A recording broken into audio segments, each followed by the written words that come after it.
तुम्हें एक ऐसी छोटी दुकान मिनी स्टोर विरासत में मिली है जो अपनी मर्जी से एक पोस्ट एपोक्लिप्टिक वर्ल्ड और असली दुनिया के बीच यात्रा कर सकती है। तुम्हें लगा था कि वहां पहुंचते ही जॉम्बीज की भीड़ तुम्हें टुकड़े टुकड़े कर देगी, लेकिन उस छोटी दुकान के पास एब्सोल्यूट डिफेंस है। इसलिए तुम वहां ऐसी चीजें सोने के दाम पर बेचने लगते हो जो असल दुनिया में लगभग बेकार हैं। इंस्टेंट नूडल्स, मिनरल वाटर और सॉसेजेस। एपोकलिप्स की उजड़ी और खतरनाक जमीन पर तुम अपना खुद का कमर्शियल एम्पायर बनाने वाले हो। इसी पल तुम अपने गर्म होते फोन को पकड़े हुए हो और अपनी गर्लफ्रेंड की ठंडी आवाज सुन रहे हो। हम अलग हो रहे हैं। तुम्हें डिग्री लिए 3 साल हो चुके हैं, लेकिन तुमने न सिर्फ 3 बार नौकरी बदली, बल्कि तुम्हारे पास जरा सी भी बचत नहीं है। तुम्हारी गर्लफ्रेंड अब तुम्हारी गरीबी बर्दाश्त नहीं कर पा रही और एक अमीर लड़के वंगाओ की तरफ मुड़ गई है। कॉल खत्म होते ही तुम कुर्सी पर ढह जाते हो।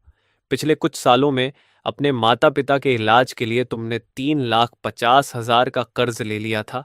आखिर में तुम्हारे माता पिता फिर भी चले गए और तुम वह पैसा कभी लौटा नहीं पाए। अब तुम्हारे पास बस यही आधी मरी सी छोटी दुकान बची है। लेकिन ठीक उसी पल दुनिया घूमने लगती है और बैकग्राउंड की धुन बदल जाती है। तुम्हें समझ आता है कि तुम एक पोस्ट एपोक्लिप्टिक वर्ल्ड में आ गए हो। खिड़की के बाहर तुम्हें जॉम्बीज का एक झुंड दिखाई देता है। छोटी दुकान के अचानक प्रकट होने से उनका ध्यान भी उधर खिंच गया है। अगले ही सेकंड वे सब पागल हो जाते हैं और तुम पर टूट पड़ते हैं। तुम्हें लगता है अब सब खत्म हो गया, लेकिन जिस टूटते कांच की आवाज की तुम उम्मीद कर रहे थे वह आती ही नहीं। दरवाजा, जो आमतौर पर हल्के से धक्के में भी टूट जाता, 1 मिलीमीटर भी नहीं हिलता। तभी तुम्हारे सामने रोशनी की एक स्क्रीन प्रकट होती है। Apocalypse world, absolute security status, dimensional travel reusable in 12 घंटे। दूसरे शब्दों में, जब तक तुम यहाँ 12 घंटे रहते हो तुम अपने असली वर्ल्ड में वापस जा सकते हो। तुम बाहर खड़े मॉन्स्टर्स जैसे जॉम्बीज पर नजर डालते हो और झुंझलाकर सिर खुजलाते हो। 20 वर्ग मीटर से भी छोटी यह दुकान तरह तरह के सामान से भरी है। Braised beef noodles, mineral water, sausage, bread और बिस्कुट्स। तुम्हारी दुनिया में इनकी कोई खास कीमत नहीं, लेकिन यहाँ तुम्हारे दिमाग में एक विचार अंकुरित होता है। एक पोस्ट एपोक्लिप्टिक वर्ल्ड में सबसे कीमती चीज सोना या हीरे नहीं, बल्कि खाना और पीने का पानी है। तुम तेजी से शेल्फ की तरफ दौड़ते हो और एक साधारण मिनरल वाटर की बोतल उठा लेते हो। तुम्हारी दुनिया में ये लगभग कुछ पैसों में बिकती है, लेकिन zombies से भरी इस दुनिया में इसकी कीमत कितनी होगी? तुम्हें अपना 3,50,000 का कर्ज और जान का फोन पर तुम्हें छोड़ना याद आता है। तुम बोतल का ढक्कन खोलकर एक बड़ा घूंट पीते हो। अब तुम्हें इन 12 घंटों का फायदा उठाकर जितना हो सके उतना पैसा कमाना है। तुम तुरंत हिसाब लगाने लगते हो। एक बोतल पानी 1 ग्राम सोना, बहुत कम। एक बोतल पानी 10 ग्राम सोना और इंस्टेंट नूडल्स का एक पैकेट 100 ग्राम सोना। तुम खुद को शांत रहने के लिए मजबूर करते हो। समस्या यह है कि तुम्हें ग्राहकों की जरूरत है, लेकिन दरवाजे के सामने खड़े इन 10 zombies के बीच कौन सा सर्वाइवर यहां आने की हिम्मत करेगा? फिर भी तुम 12 घंटे यूं ही खाली बैठने वाले नहीं हो। तुम्हारी नजर ब्रेस्ड बीफ नूडल्स के पैकेट पर जाती है और तभी तुम्हारे दिमाग में एक आइडिया आता है। इस दुनिया में जहां हर तरफ जंग और सड़ांत की बदबू फैली है, वहां ताजी खुशबूदार इंस्टेंट नूडल्स के कटोरे से ज्यादा लुभावनी चीज और क्या हो सकती है? तुम केटल को प्लग में लगाकर चालू कर देते हो। केटल गड़गड़ाने लगती है। छोटी दुकान में अब भी बिजली है, मानो यह जगह सिस्टम से जुड़ी हुई है और बाहरी दुनिया से पूरी तरह अलग एक स्वतंत्र दुनिया है। पानी जल्द ही उबलने लगता है और एक गहरी, तीखी खुशबू तुरंत पूरी दुकान में फैल जाती है। तुम खुद भी अनजाने में लार निगल लेते हो। लेकिन एक समस्या है, इस खुशबू को बाहर तक कैसे पहुंचाया जाए? दरवाजा तो तुम खोल ही नहीं सकते। तुम दुकान में चारों तरफ देखते हो और आखिरकार तुम्हारी नजर एक एग्जॉस्ट वेंट पर पड़ती है।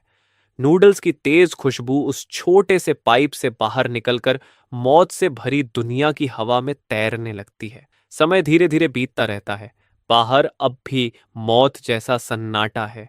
जब तुम्हारा धैर्य लगभग खत्म होने वाला होता है, तभी अचानक एक लौ उन 10 zombies को घेर लेती है। तुम खिड़की से सावधानी से देखते हो। वह एक महिला है। उसकी नजर इन खंडहरों के बीच अजीब लग रही इस दुकान को परखती है। वह कहती है, दिलचस्प, ऐसी जगह पर भी कोई दुकान चलाने की हिम्मत करता है। वह सीधे प्रवेश द्वार की तरफ बढ़ती है, लेकिन अगले ही सेकंड एक अदृश्य कांच की दीवार से टकरा जाती है। वह तुम्हारी तरफ देखती है और पूछती है, तुम भी एक अवेकंड हो? यही तुम्हारी शक्ति है? थोड़ी देर की चुप्पी के बाद वह कहती है, मेरा नाम यिंग है। वह एक छोटा फल उठाकर पूछती है, ये कितना है? तुम जवाब देते हो, सोना। वह हैरान होकर कहती है, हम किस जमाने में हैं? यहाँ कौन इस बेकार चीज का इस्तेमाल करता है? तुम शांत स्वर में कहते हो, यहां मैं सिर्फ सोना ही लेता हूं। तुम्हारा आत्मविश्वास देखकर यिंग हाथ उठाती है और एक छोटी सी लौ तुम्हारे चेहरे की तरफ भेजती है, लेकिन जैसे ही वह बैरियर से टकराती है तुरंत गायब हो जाती है। तुम कहते हो, अब हम ठीक से बात कर सकते हैं। यिंग कहती है, ठीक है बॉस, ये इंस्टेंट नूडल्स का कटोरा कितने का है? तुम जवाब देते हो, कुछ खास नहीं, बस 100 ग्राम सोना। वह चौंक कर कहती है, 100 ग्राम? क्या तुम मुझे लूटना चाहते हो? भले ही अब सोने की कोई कीमत नहीं रही और कोई इसे चाहता नहीं, इसका मतलब ये नहीं कि ये हर गली में मिल जाता है। तुम शांत होकर कहते हो, खरीदना जरूरी नहीं है। इतना कहकर तुम उसे अनदेखा कर देते हो और अभी अभी बनाए हुए नूडल्स खाने लगते हो। नूडल्स को खींचकर खाने की आवाज बहुत तेज गूंजती है। यिंग अनजाने में निगलती है, उसका गला अपने आप हिलता है। उसे याद भी नहीं कि आखिरी बार उसने गर्म खाना कब खाया था। आमतौर पर वह बस कैंड फूड और एनर्जी बार्स से गुजारा करती है जो उसे कहीं कहीं मिल जाती है। वह खाना बस उसे जिंदा रखता है, उसमें जरा सा भी स्वाद नहीं होता। उसी समय उसका पेट हल्के से गुर्राता है। आवाज बहुत हल्की है, लेकिन इस गहरे सन्नाटे में वह किसी गरज की तरह गूंजती है। यिंग के गाल तुरंत लाल हो जाते हैं। तुम ऐसे दिखाते हो जैसे कुछ सुना ही नहीं और आराम से अपने स्वादिष्ट नूडल्स खाते रहते हो। वह झिझकते हुए कहती है, मेरे पास अभी इतना सोना नहीं है, क्या मैं बाद में भुगतान कर सकती हूँ? तुम ठंडे स्वर में कहते हो, यह दुकान उधार नहीं देती। तुम यहाँ दान करने नहीं आए हो और वैसे भी 12 घंटे बाद तुम इस दुनिया से चले जाओगे। कौन जाने वो फिर लौटकर पैसे दे भी पाएगी या नहीं। आखिर में तुम नूडल्स का आखिरी कौर निगलते हो और संतोष भरी डकार लेते हो।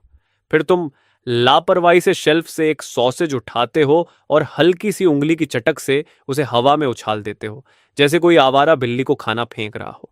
सॉसेज हवा में एक परफेक्ट पैराबोला बनाते हुए उड़ता है और उसी पल यिंग का शरीर तुरंत सख्त हो जाता है। ये तो बिल्कुल साफ साफ अपमान था, लेकिन उसकी समझ उसे तुरंत सॉसेज उठाकर खाने के लिए कहती है।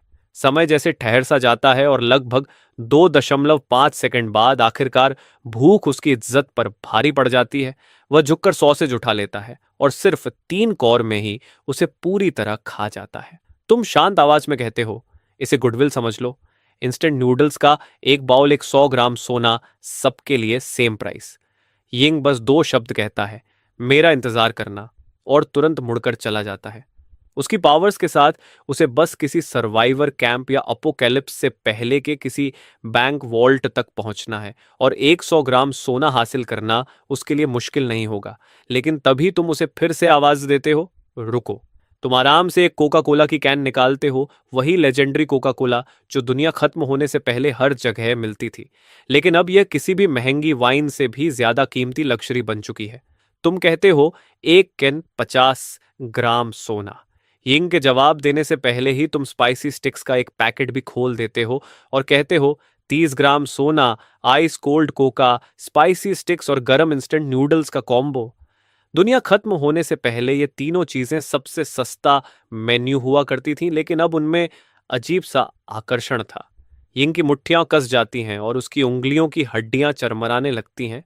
वह गुस्से में कहता है, बेहतर होगा कि तुम्हारे पास काफी स्टॉक हो। और इतना कहकर उसकी परछाई तुरंत गायब हो जाती है, क्योंकि वह अभी इसी वक्त सोना ढूंढने निकल चुका था। उस समय डायमेंशनल ट्रैवल के रिचार्ज में अभी भी 10 घंटे 30 मिनट बाकी थे, इसलिए तुम आराम से अपनी छोटी दुकान का निरीक्षण करने लगते हो। वहां 10 क्रेट्स कैंग फू नूडल्स, 15 क्रेट्स इंस्टेंट नूडल्स, ढेर सारे स्पाइसी स्टिक्स और हैम सॉसेजेस पड़े थे, और एक कोने में तुम्हें 5 अंडे भी मिल जाते हैं। ये देखते ही तुम्हारे दिमाग में एक और आइडिया आता है। लगभग 1 घंटे बाद बाहर से भारी कदमों की आवाज सुनाई देती है। यिंग वापस आ चुका था। वह थोड़ा घायल लग रहा था और उसके हाथ में एक काला बैग था। वह कहता है, 200 ग्राम सोना, 1 ग्राम भी कम नहीं। तभी सिस्टम की आवाज आती है, क्या इस वस्तु को सुरक्षा क्षेत्र में प्रवेश की अनुमति दी जाए? तुम चुपचाप अनुमति दे देते हो और काला बैग एक अदृश्य हाथ से उठकर धीरे धीरे उड़ता हुआ तुम्हारे पैरों के पास आ गिरता है।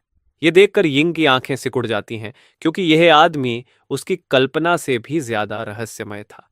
सामान गिनने के बाद तुम braised beef noodles, ice cold coca और स्पाइसी स्टिक्स निकालते हो और फिर यिंग के सामने ही पानी उबालते हो। थोड़ी ही देर में नूडल्स तैयार हो जाते हैं और तुम भाप छोड़ते हुए बोल को दरवाजे तक ले जाते हो। यिंग सोचता है कि अब तुम उसे बोल दे दोगे, लेकिन तभी तुम अचानक रुक जाते हो और अपनी जेब से एक अंडा निकालकर उसे देखते हुए कहते हो, सुंदर लेडी, अगर इसमें एक एक भी डाल दूं तो? यिंग पूछता है, कितने का? तुम जवाब देते हो, 50 ग्राम सोना। ये सुनते ही यिंग भड़क जाता है। एक अंडे के लिए 50 ग्राम सोना? क्यों ना तुम सीधे लोगों को लूट ही लो। लेकिन तुम बिल्कुल शांत रहते हो और कहते हो, लेना जरूरी नहीं है, ये घर के एग्स हैं, स्पेशल कस्टमर्स के लिए रिजर्व्ड। और इतना कहकर तुम अंडा वापस रखने का नाटक करते हो। तभी यिंग तुरंत बोल उठता है, रुको। एक पावरफुल फ्लेम अवेकेंड होने के नाते वह हमेशा वही रहा था जिसके सामने लोग झुकते थे, लेकिन आज वह बस अपमान सहता जा रहा था। वह अपनी कमर से बंधी छोटी लेदर पाउच में हाथ डालता है और कबूतर के अंडे जितना एक क्रिस्टल निकालता है जो उसकी हथेली पर चमक रहा था। वह कहता है, मेरे पास अभी और सोना नहीं है, ये लो और इसके बदले वह एग दे दो। तुम भौं चढ़ाकर सोचते हो, ये क्या अजीब चीज है। तुम मना करने ही वाले थे कि तभी एक लाइट स्क्रीन सामने आ जाती है। High energy object detected, primary zombie essence detected. इस ट्रांजैक्शन को स्वीकार करने की सिफारिश की जाती है। उसी पल तुम्हें समझ आता है कि तुम पूरी तरह गलत सोच रहे थे, क्योंकि तुम लगातार 3,50,000 के कर्ज को चुकाने के बारे में सोचते रहे, जबकि असल में इस दुकान का असली मकसद इन एसेंस कोर्स को इकट्ठा करना है। एक पल में सब साफ हो जाता है, लेकिन तुम्हारे चेहरे पर अब भी घृणा का भाव बना रहता है और तुम कहते हो, यह बदसूरत सा पत्थर क्या है, बड़ा घिनौना लगता है। यिंग जवाब देता है, यह ज़ॉम्बी के दिमाग से निकला कोर है। अवेकेंड लोगों की ट्रेनिंग के लिए जरूरी है। सोना तो इसके जूतों की धूल के बराबर भी नहीं। तुम मन ही मन सोचते हो, तो ये क्रिस्टल्स इस दुनिया की ट्रेनिंग रिसोर्स हैं, लेकिन मैं तो बस एक दुकान चलाता हूं, मुझे इससे क्या फायदा। ये सुनकर यिंग गुस्से से कांपने लगता है, क्योंकि उसके सामने खड़ा आदमी न सिर्फ पागल है, बल्कि खजाने की पहचान भी नहीं करता। उसे फटने के कगार पर देखकर तुम आह भरते हो और कहते हो, ठीक है, ठीक है, चूंकि तुम इतना इंसिस्ट कर रहे हो तो इस बार एग्जेप्शन कर देता हूं। जैसे ही तुम ये कहते हो, तुम मन ही मन कोर लेने का सोचते हो और वह तुरंत यिंग की हथेली से गायब होकर तुम्हारी इन्वेंट्री में चला जाता है। तुमने उसे देखने की भी जरूरत नहीं समझी और लापरवाही से रख दिया। फिर तुम नूडल्स, कोका और स्पाइसी स्टिक्स यिंग को दे देते हो और वह फोर्क उठाकर बड़े बड़े कौर में सब कुछ खा जाता है। पोल में पड़े हरे प्याज तक नहीं छोड़ता।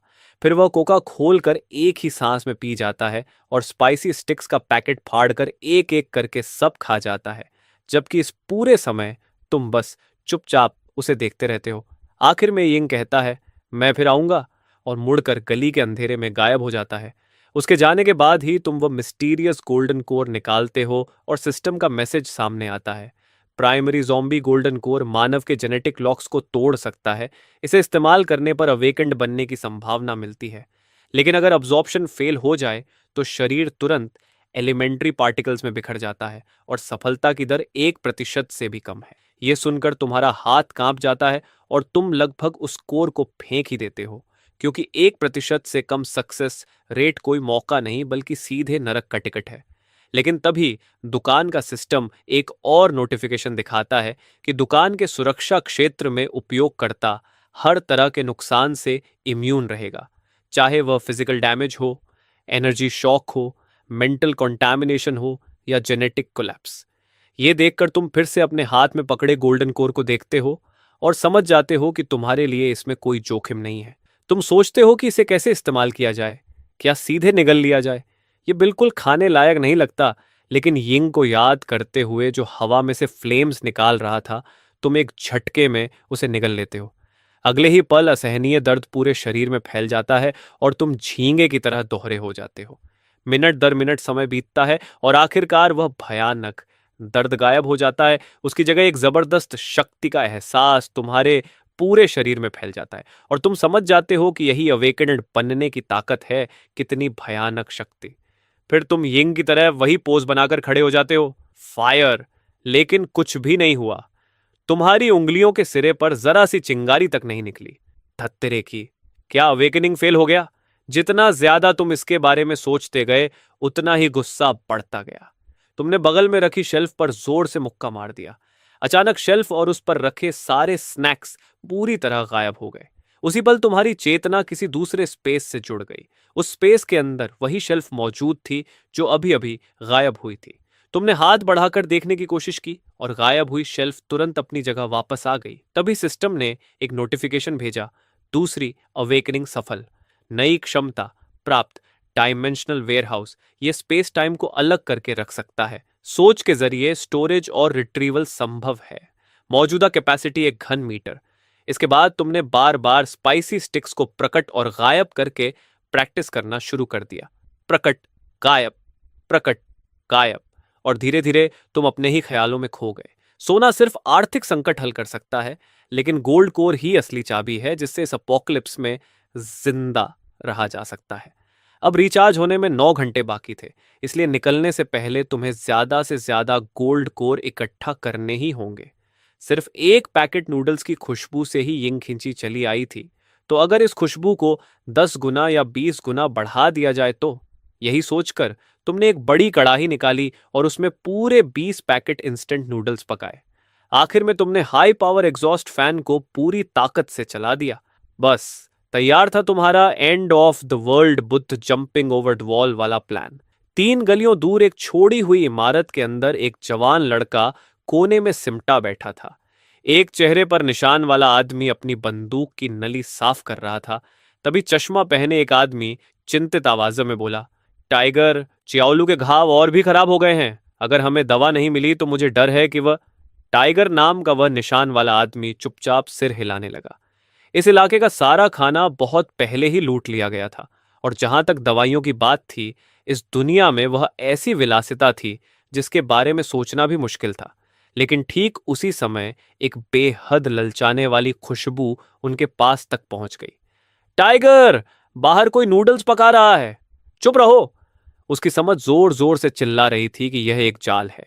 अपोकैलिप्स के बीच जो भी इंसान इतनी खुलेआम खाना पकाने की हिम्मत करता है, वह या तो पागल होता है या फिर बेहद ताकतवर शिकारी। फिर भी इतने समय से भूख से तड़प रहा उसका शरीर जोर जोर से गुड़गुड़ाने लगा। उसे ढूंढो और खा लो। चश्मा पहने आदमी भी बेचैन हो गया। टाइगर, हमारे पास ज्यादा समय नहीं है। अगर देर हो गई तो हमें सूप भी नहीं मिलेगा। टाइगर अच्छी तरह जानता था कि अगर ऐसा ही चलता रहा तो वे तीनों आखिरकार भूख से मर जाएंगे। आखिर उसकी आंखों में एक दृढ़ चमक उभरी। वे कई गलियों को पार करते हुए आगे बढ़े और अंत में एक छोटी सी सुपर एट के सामने पहुंचे।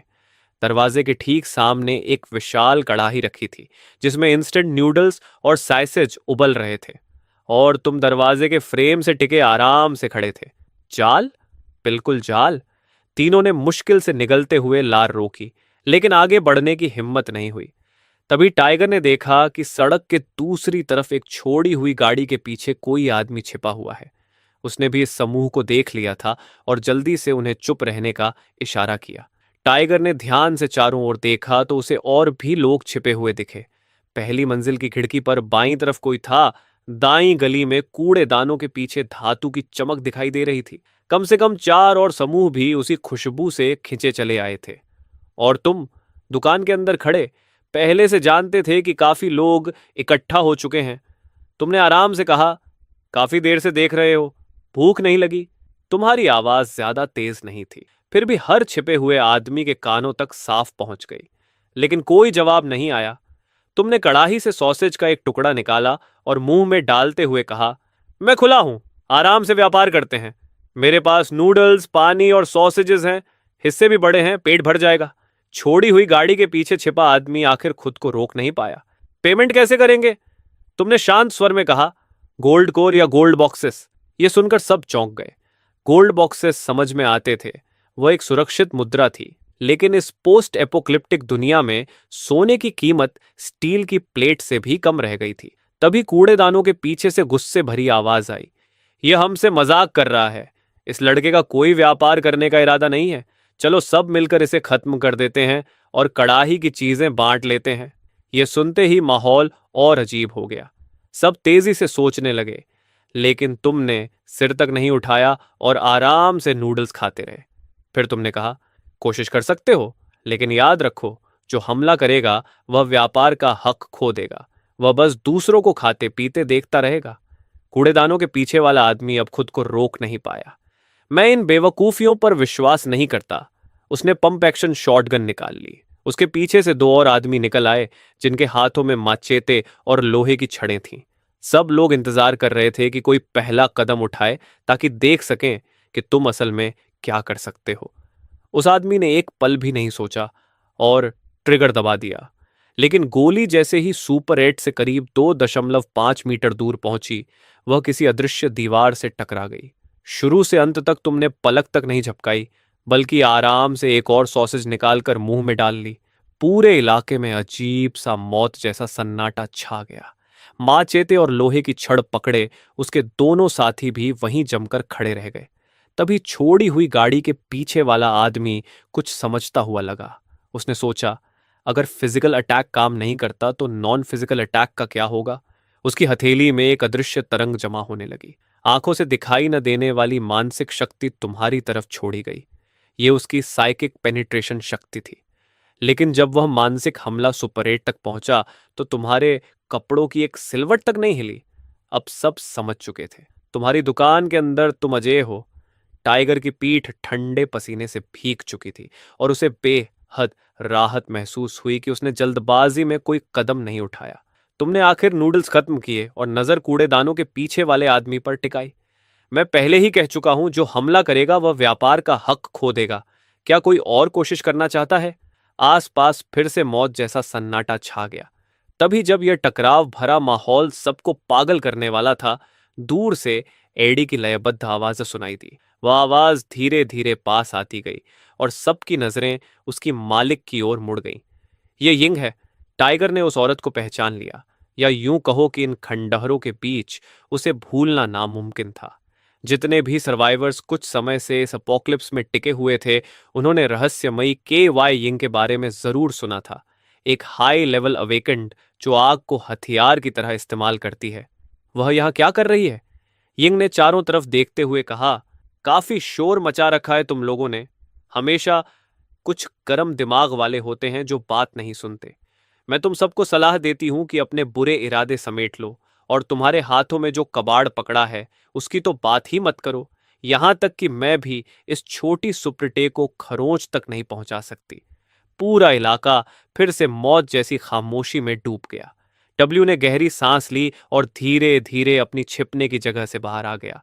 उसने अपनी दोनों हथेलियां खोलकर ऊपर उठा दी, ताकि दिखा सके कि उसका कोई बुरा इरादा नहीं है। कोनों में छिपे बाकी सर्वाइवर्स भी एक एक करके बाहर आने लगे। यिंग ने अब उनकी तरफ ध्यान ही नहीं दिया। उसने अपनी बेल्ट से कुछ चीजें निकाली। 3 चमचमाते सोने के इनगट्स, हर एक काफी बड़ा था। उसने कहा, मुझे बिस्किट्स, कैंड फूड और पानी चाहिए। ऐसा खाना जो आसानी से ले जाया जा सके और लंबे समय तक रखा जा सके। उसके जैसे इलीट हंटर के लिए रेडी टू ईट इंडस्ट्रियल खाना सबसे तर्कसंगत चुनाव था। तुम्हें भी समझदार लोगों के साथ व्यापार करना पसंद था। तुमने जल्दी से कंप्रेस्ड बिस्किट्स, कैनड मीट और बॉटल्ड वाटर निकाल दिए। सौदा आसानी से हो गया। सबकी आंखों के सामने यिंग ने खाना उठाया, मुड़ी और अंधेरे में गायब हो गई। फिर सबकी निगाहें दोबारा तुम्हारी तरफ मुड़ गईं। इस बार उनमें न शक था न दुश्मनी, सिर्फ शुद्ध इच्छा। तुमने कहा, अब तुम्हारी बारी है। नियम समझ गए हो ना? गोल्ड या कोरस के बदले खाना, लेकिन इनके लिए नहीं। ये कहते हुए तुमने उन 3 आदमियों की तरफ इशारा किया जिन्होंने पहले हमला किया था। वह आदमी अब और सहन नहीं कर पाया। वह रेंगता हुआ तुम्हारे पैरों में गिर पड़ा। बॉस, मुझसे गलती हो गई, सच में गलती हो गई। प्लीज मुझे कुछ खाने को दे दो, कम से कम सूप की एक घूंट ही सही। उसके पीछे उसके दोनों साथी भी घुटनों के बल गिरकर दया की भीख मांगने लगे। आसपास के सर्वाइवर्स के चेहरों पर कोई दया नहीं थी। बस यह राहत थी कि उन्होंने जल्दबाजी में हमला नहीं किया। तुमने ठंडे स्वर में कहा, मैंने कहा था, जो हमला करेगा वह अपना अधिकार खो देगा। इसके बाद तुमने उन्हें पूरी तरह नजरअंदाज कर दिया। तुम्हारी नजर भीड़ पर घूमी। और कौन एक्सचेंज करना चाहता है? तभी डब्ल्यू ने एक गोल्ड कोर निकाला और तुम्हें दिखाया। बस तुम्हारे एक ख्याल से वह कोर हवा में उछलकर सीधा तुम्हारी जेब में जा गिरा। तुमने एक शब्द भी नहीं कहा। तुम मुड़े और 3 बड़े कटोरे निकाले जो नूडल्स और सॉसेजेस से भरे हुए थे। जैसे ही डब्ल्यू ने कटोरा हाथ में लिया, उसने ऐसी गर्माहट महसूस की जो उसने बहुत समय से नहीं महसूस की थी। तीनों आदमी तुरंत अपने कटोरे में मुंह डालकर जोर जोर से नूडल्स खाने लगे। एक के शुरू करते ही बाकी लोग भी खुद को रोक नहीं पाए। बॉस, मैं भी एक्सचेंज करना चाहता हूं। मैं भी, मेरे पास गोल्ड कोर है। यहां तक कि वह आदमी जिसने पहले तुम पर हमला किया था, वह भी धीरे से आगे आया। उसने चुपचाप एक गोल्ड कोर निकाला। आंख उठाकर देखने की भी हिम्मत नहीं हुई। तुमने उसका पेमेंट स्वीकार किया और बिना किसी भाव के उसे भी एक कटोरा दे दिया। एक बार जब व्यापार की धारा खुल जाती है तो उसे बंद करना मुश्किल होता है। किसी ने सोने के गहने निकाले, किसी ने अलग अलग साइज के गोल्ड कोर्स। जल्द ही तुम्हारे काउंटर के नीचे दर्जनों कोर्स जमा हो गए और बड़ी कड़ाही के नूडल्स धीरे धीरे खत्म होने लगे। लेकिन उसी समय पहले वाले 3 आदमी पूरी तरह निराशा में डूब गए। उनमें से एक अचानक चिल्लाया, अगर हमें नहीं मिलेगा तो किसी को भी नहीं मिलेगा। वह तुरंत एक कमजोर दिखने वाले सर्वाइवर पर टूट पड़ा। नूडल्स और सूप जमीन पर फैल गए। जो लोग खा रहे थे वे सब रुक गए और उस आदमी को बर्फ जैसी ठंडी और गुस्से भरी नजरों से घूरने लगे जिसने नियम तोड़ा था। तुमने भी नूडल्स परोसना बंद कर दिया और यह तमाशा देखने लगे। तभी अचानक आग की एक चमक कौंधी। वह आदमी चीखने का मौका भी नहीं पा सका। उसका पूरा शरीर एक मुट्ठी राख में बदल गया। उसके दोनों साथियों का भी वही हाल हुआ। सब कुछ सिर्फ 3 सेकंड में खत्म हो गया। एक पल में तीनों आदमी पूरी तरह गायब हो गए। यिंग धीरे धीरे अंधेरे से बाहर आई और बोली, मुझे नियम तोड़ने वाले लोग बिल्कुल पसंद नहीं। तुमने फ्रिज से कोका कोला की एक कैन निकाली और यिंग की तरफ उछाल दी। तुमने कुछ नहीं कहा और फिर से कड़ाही में नूडल्स चलाने लगे। व्यापार पूरी तरह शांत और व्यवस्थित तरीके से चलता रहा। टबी और उसके दोनों साथी अपना नूडल्स खत्म कर चुके थे, यहां तक कि उन्होंने सूप की एक बूंद भी नहीं छोड़ी। खंडहरों के हर कोने से लोग आते रहे। सुपर एटी की शेल्फ आश्चर्यजनक गति से खाली होती गई। कोई कीमत की शिकायत नहीं कर रहा था और कोई समस्या भी नहीं खड़ी कर रहा था। आखिरकार तुमने दुकान का सारा सामान बेच दिया। यिंग खाली कोका कोला कैन फेंकते हुए तुम्हारे पास आई और बोली, अब तो तुम काफी अमीर हो गए हो। पता नहीं अगली बार कब लौटोगे। उसने तुम्हें गहरी नजर से देखा, फिर मुड़ी और अंधेरे में गायब हो गई। जब सब लोग चले गए तो पूरा इलाका फिर से शांत हो गया। बस एक ख्याल से तुमने अपना डायमेंशनल वेयरहाउस खोल दिया। अंदर रखा सोना 100 किलो से भी ज्यादा हो चुका था और कुल 33 गोल्ड कोर्स भी थे। गोल्ड कोर निगलने पर भयानक दर्द होता है, लेकिन तुमने एक पल भी नहीं सोचा और सभी कोर्स एक साथ निगल लिए। इस बार दर्द से ज्यादा एक अकल्पनीय ऊर्जा का तूफान उमड़ा। अगर तुम सुपर एटी के अंदर नहीं होते तो ये ऊर्जा शायद तुम्हें तुरंत चिथड़े चिथड़े कर देती। भयंकर दर्द के बीच तुमने आखिरी बूंद तक उस ऊर्जा को एब्जॉर्ब कर लिया। जब तुमने दोबारा आंखें खोलीं तो छत पर उड़ते हुए एक कीड़ा दिखाई दिया। जो पंख पहले बहुत तेज लगते थे, अब असामान्य रूप से धीमे लग रहे थे। दरवाजे के पीछे जॉम्बीज की गुर्राहट सुनाई दे रही थी और हवा में खून और गीली मिट्टी की गंध साफ महसूस हो रही थी। तुम्हारी इंद्रियां अविश्वसनीय स्तर तक तेज हो चुकी थीं। तुमने पास की शेल्फ की तरफ हवा में पकड़ने जैसा इशारा किया। हल्की सी कंपन के बाद शेल्फ धीरे धीरे हवा में उठने लगी। यह डायमेंशनल वेयरहाउस की शक्ति नहीं थी, बल्कि टेलीकिनेसिस थी। तुमने तुरंत अवेकेंड सिस्टम की स्क्रीन खोली।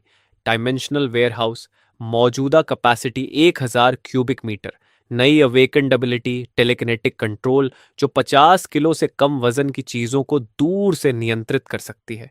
यानी तुमने दूसरी क्षमता भी जागृत कर ली थी। इसके बाद तुम शांति से काउंटडाउन खत्म होने का इंतजार करने लगे। जैसे ही स्पेस में डिस्टॉर्शन की वही अनुभूति वापस आई, तुम अपने असली दुनिया में लौट आए। जंग और सड़ांध की अजीब गंध गायब हो चुकी थी। उसकी जगह मिट्टी और घास की ताजा खुशबू थी। सिस्टम ने सूचना दी, dimensional traversal complete. Current world earth. अगली ट्रेवर्सल से पहले का समय 12 घंटे। अभी सूरज भी नहीं उगा था।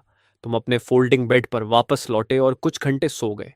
सुबह 9 बजे तुम एंटीक मार्केट की एक पुरानी दुकान पर पहुंचे। बॉस, क्या आप सोना खरीदते हैं? दुकानदार ने पूछा। कितनी प्यूरिटी है और ये कहाँ से आया है? तुमने कोई जवाब नहीं दिया और सीधे एक गोल्ड इंगट निकालकर मेज पर रख दिया। धातु के टकराने की भारी आवाज सुनते ही दुकानदार सीधा खड़ा हो गया। उसने लगभग 10 मिनट तक उन इंगॉट्स को ध्यान से जांचा, फिर सिर उठाकर बोला, माल अच्छा है, एक ही दाम 5,800। तुमने कहा, 7 लाख दोस्त, ये दाम बहुत ज्यादा है। मैं भी रिस्क ले रहा हूं और कुछ लोगों को हिस्सा भी देना पड़ता है। 7 लाख की पेशकश सुनकर दुकानदार लगभग आधा मिनट चुप रहा। फिर तुम्हारे अकाउंट में 7 लाख का ट्रांसफर आ गया। एंटीक मार्केट से बाहर निकलते ही तुमने तुरंत अपने क्रेडिटर को फोन किया। उधर से आवाज आई, हाँ कौन है? तुमने कहा, चाओगो बोल रहा हूं, मेरा नंबर याद है? वह बोला, तो पैसे का इंतजाम हो गया? तुमने जवाब दिया, हाँ। उसने कहा, सिटी के वेस्ट में अबैंडन्ड सीमेंट फैक्ट्री नंबर 3, दोपहर 3 बजे पैसे लेकर आना और अकेले आना। 3 बजे सीमेंट फैक्ट्री में ब्याव खड़ा था और उसके पीछे उसके 7 से 8 आदमी थे। वह हंसते हुए बोला, तू सच में अकेला आने की हिम्मत कर गया? तुमने कहा, पैसे और प्रोमिसरी नोट निकाल। ब्याव चौड़ी मुस्कान के साथ बोला, आजकल कीमतें बहुत बढ़ गई हैं, मेरे लोगों को भी खाना पड़ता है। उसने 5 उंगलियां उठाई। 5 लाख? तब मैं तेरे सामने ही प्रोमिसरी नोट जला दूंगा। तुम्हें नियम न मानने वाले लोग बिल्कुल पसंद नहीं थे। तुमने शांत आवाज में कहा, मैं 3,50,000 लौटाने वाला था, लेकिन अब सिर्फ 2 लाख दूंगा। तुम्हारी आवाज ऊंची नहीं थी, लेकिन वहां मौजूद हर आदमी ने साफ सुन लिया। ब्याओ का चेहरा जम गया। उसे अपने कानों पर विश्वास नहीं हुआ। उसने पूछा, तूने कितने कहा? तुमने दोहराया, 2 लाख, एक पैसा ज्यादा नहीं। तभी उसके एक आदमी ने चिल्लाकर कहा, इस कमीने को खत्म कर देता हूं। उसने लोहे की रॉड उठाकर तुम्हारे सिर पर वार किया, लेकिन जो होना चाहिए था वह नहीं हुआ। रॉड तुम्हारे सिर से 10 सेंटीमीटर पहले ही रुक गई, क्योंकि तुमने उसे एक हाथ से आसानी से पकड़ लिया था। अगले ही पल वह आदमी ऐसे दूर जा गिरा जैसे किसी ट्रक ने टक्कर मार दी हो। सीमेंट फैक्ट्री में दर्द की चीखें गूंज उठीं। ब्याओ आखिरकार होश में आया और चिल्लाया, सब मिलकर हमला करो, इसे खत्म कर दो। लेकिन चाहे वे कितने भी थे, तुम्हारे कुछ ही वारों के सामने टिक नहीं पाए। कुछ ही सेकंड में कई गुंडे ब्याओ के पैरों के पास पड़े कांप रहे थे, गुस्से से नहीं, डर से। ब्याओ घबराकर बोला, रुक जाओ, पास मत आना, मेरे बॉस। उसने जल्दी से प्रॉमिसरी नोट का कागजों का पुलिंदा निकाल लिया। उसकी आंखों के सामने तुमने 2 लाख ट्रांसफर कर दिए। तुमने कहा, पहले 3,50,000 होने चाहिए थे, अब इसकी कीमत सिर्फ 2 लाख है। फिर तुमने प्रॉमिसरी नोट फाड़ दिया और वहां से चले गए। मामला खत्म हो चुका था। तुम्हारे पास इससे ज्यादा जरूरी काम थे। तुम यूज्ड कार मार्केट गए और थोड़ी ही देर बाद एक सेकंड हैंड वैन चलाते हुए शहर के सबसे बड़े फूड होलसेल मार्केट की तरफ निकल पड़े। होलसेल सुपरमार्केट में घुसते ही एम्प्लॉय के कुछ कहने से पहले ही तुमने कहा, नमस्ते, मुझे 200 cartons instant noodles, 100 cartons ham sausages, 200 cartons compressed biscuits, 100 cartons canned beef और 500 कार्टन्स मिनरल वाटर चाहिए। मात्रा सुनकर कर्मचारी चौंक गया, लेकिन जल्दी ही सामान तैयार करने लगा, क्योंकि जो ग्राहक पैसे देता है वही राजा होता है। पूरा सामान वैन में लोड करने में तुम्हें पूरा दिन लग गया। डिमेंशनल ट्रांसफर में सिर्फ 2 घंटे बाकी थे। कल की पहली डील में बहुत सारा सोना आखिरी समय में रूइन से इकट्ठा किया गया था। अगर ज्यादा प्रॉफिट चाहिए तो क्वांटिटी बढ़ानी होगी और अलग अलग स्ट्रॉन्ग होल्ड्स के साथ कोऑपरेशन करना होगा। सोना इकट्ठा करना उनका काम होगा। अपने अंदर बढ़ती ताकत को महसूस करते हुए तुम्हें अपने पुराने जीवन से एक अजीब सा अलगाव महसूस होने लगा। बचे हुए 2 घंटों में तुमने फैसला किया कि पुराने जीवन को अलविदा कहने के लिए एक शानदार खाना खाया जाए। इसलिए तुम शहर के सबसे लग्जूरियस रेस्टोरेंट पहुंच गए। सामने खड़ी लग्जरी कार्स के मुकाबले तुम्हारी वैन बिल्कुल अजीब लग रही थी। यहां तक कि वैलेट को लगा कि तुम सिर्फ पार्किंग इस्तेमाल करने आए हो। वह बोला, सर, यहाँ। लेकिन तुमने जेब से सोयाबीन के दाने जितनी छोटी गोल्ड नगेट निकाली और उसके हाथ में रख दी। मेरी गाड़ी पार्क करो, और अगर काम ठीक से नहीं किया तो तुम्हारी टांगें तोड़ दूंगा। सोने की वह छोटी सी नगेट हाथ में लेते ही विलेत सन्न रह गया। तुम बिना उसकी तरफ देखे सीधे रेस्टोरेंट के अंदर चले गए। अंदर सॉफ्ट लाइटिंग थी, लोग एलिगेंट कपड़ों में थे, सब कुछ इतना शांत और शानदार लग रहा था, बिल्कुल उस अपोकैलिप्स से उल्टा जिसे तुम अभी अभी छोड़कर आए थे। तुम मेन्यू देख ही रहे थे कि पास से एक महिला की आवाज आई, च्याओगो। वह तुम्हारी एक्स गर्लफ्रेंड जान थी और उसके साथ खड़ा आदमी था वंगाओ, एक अमीर हेयर।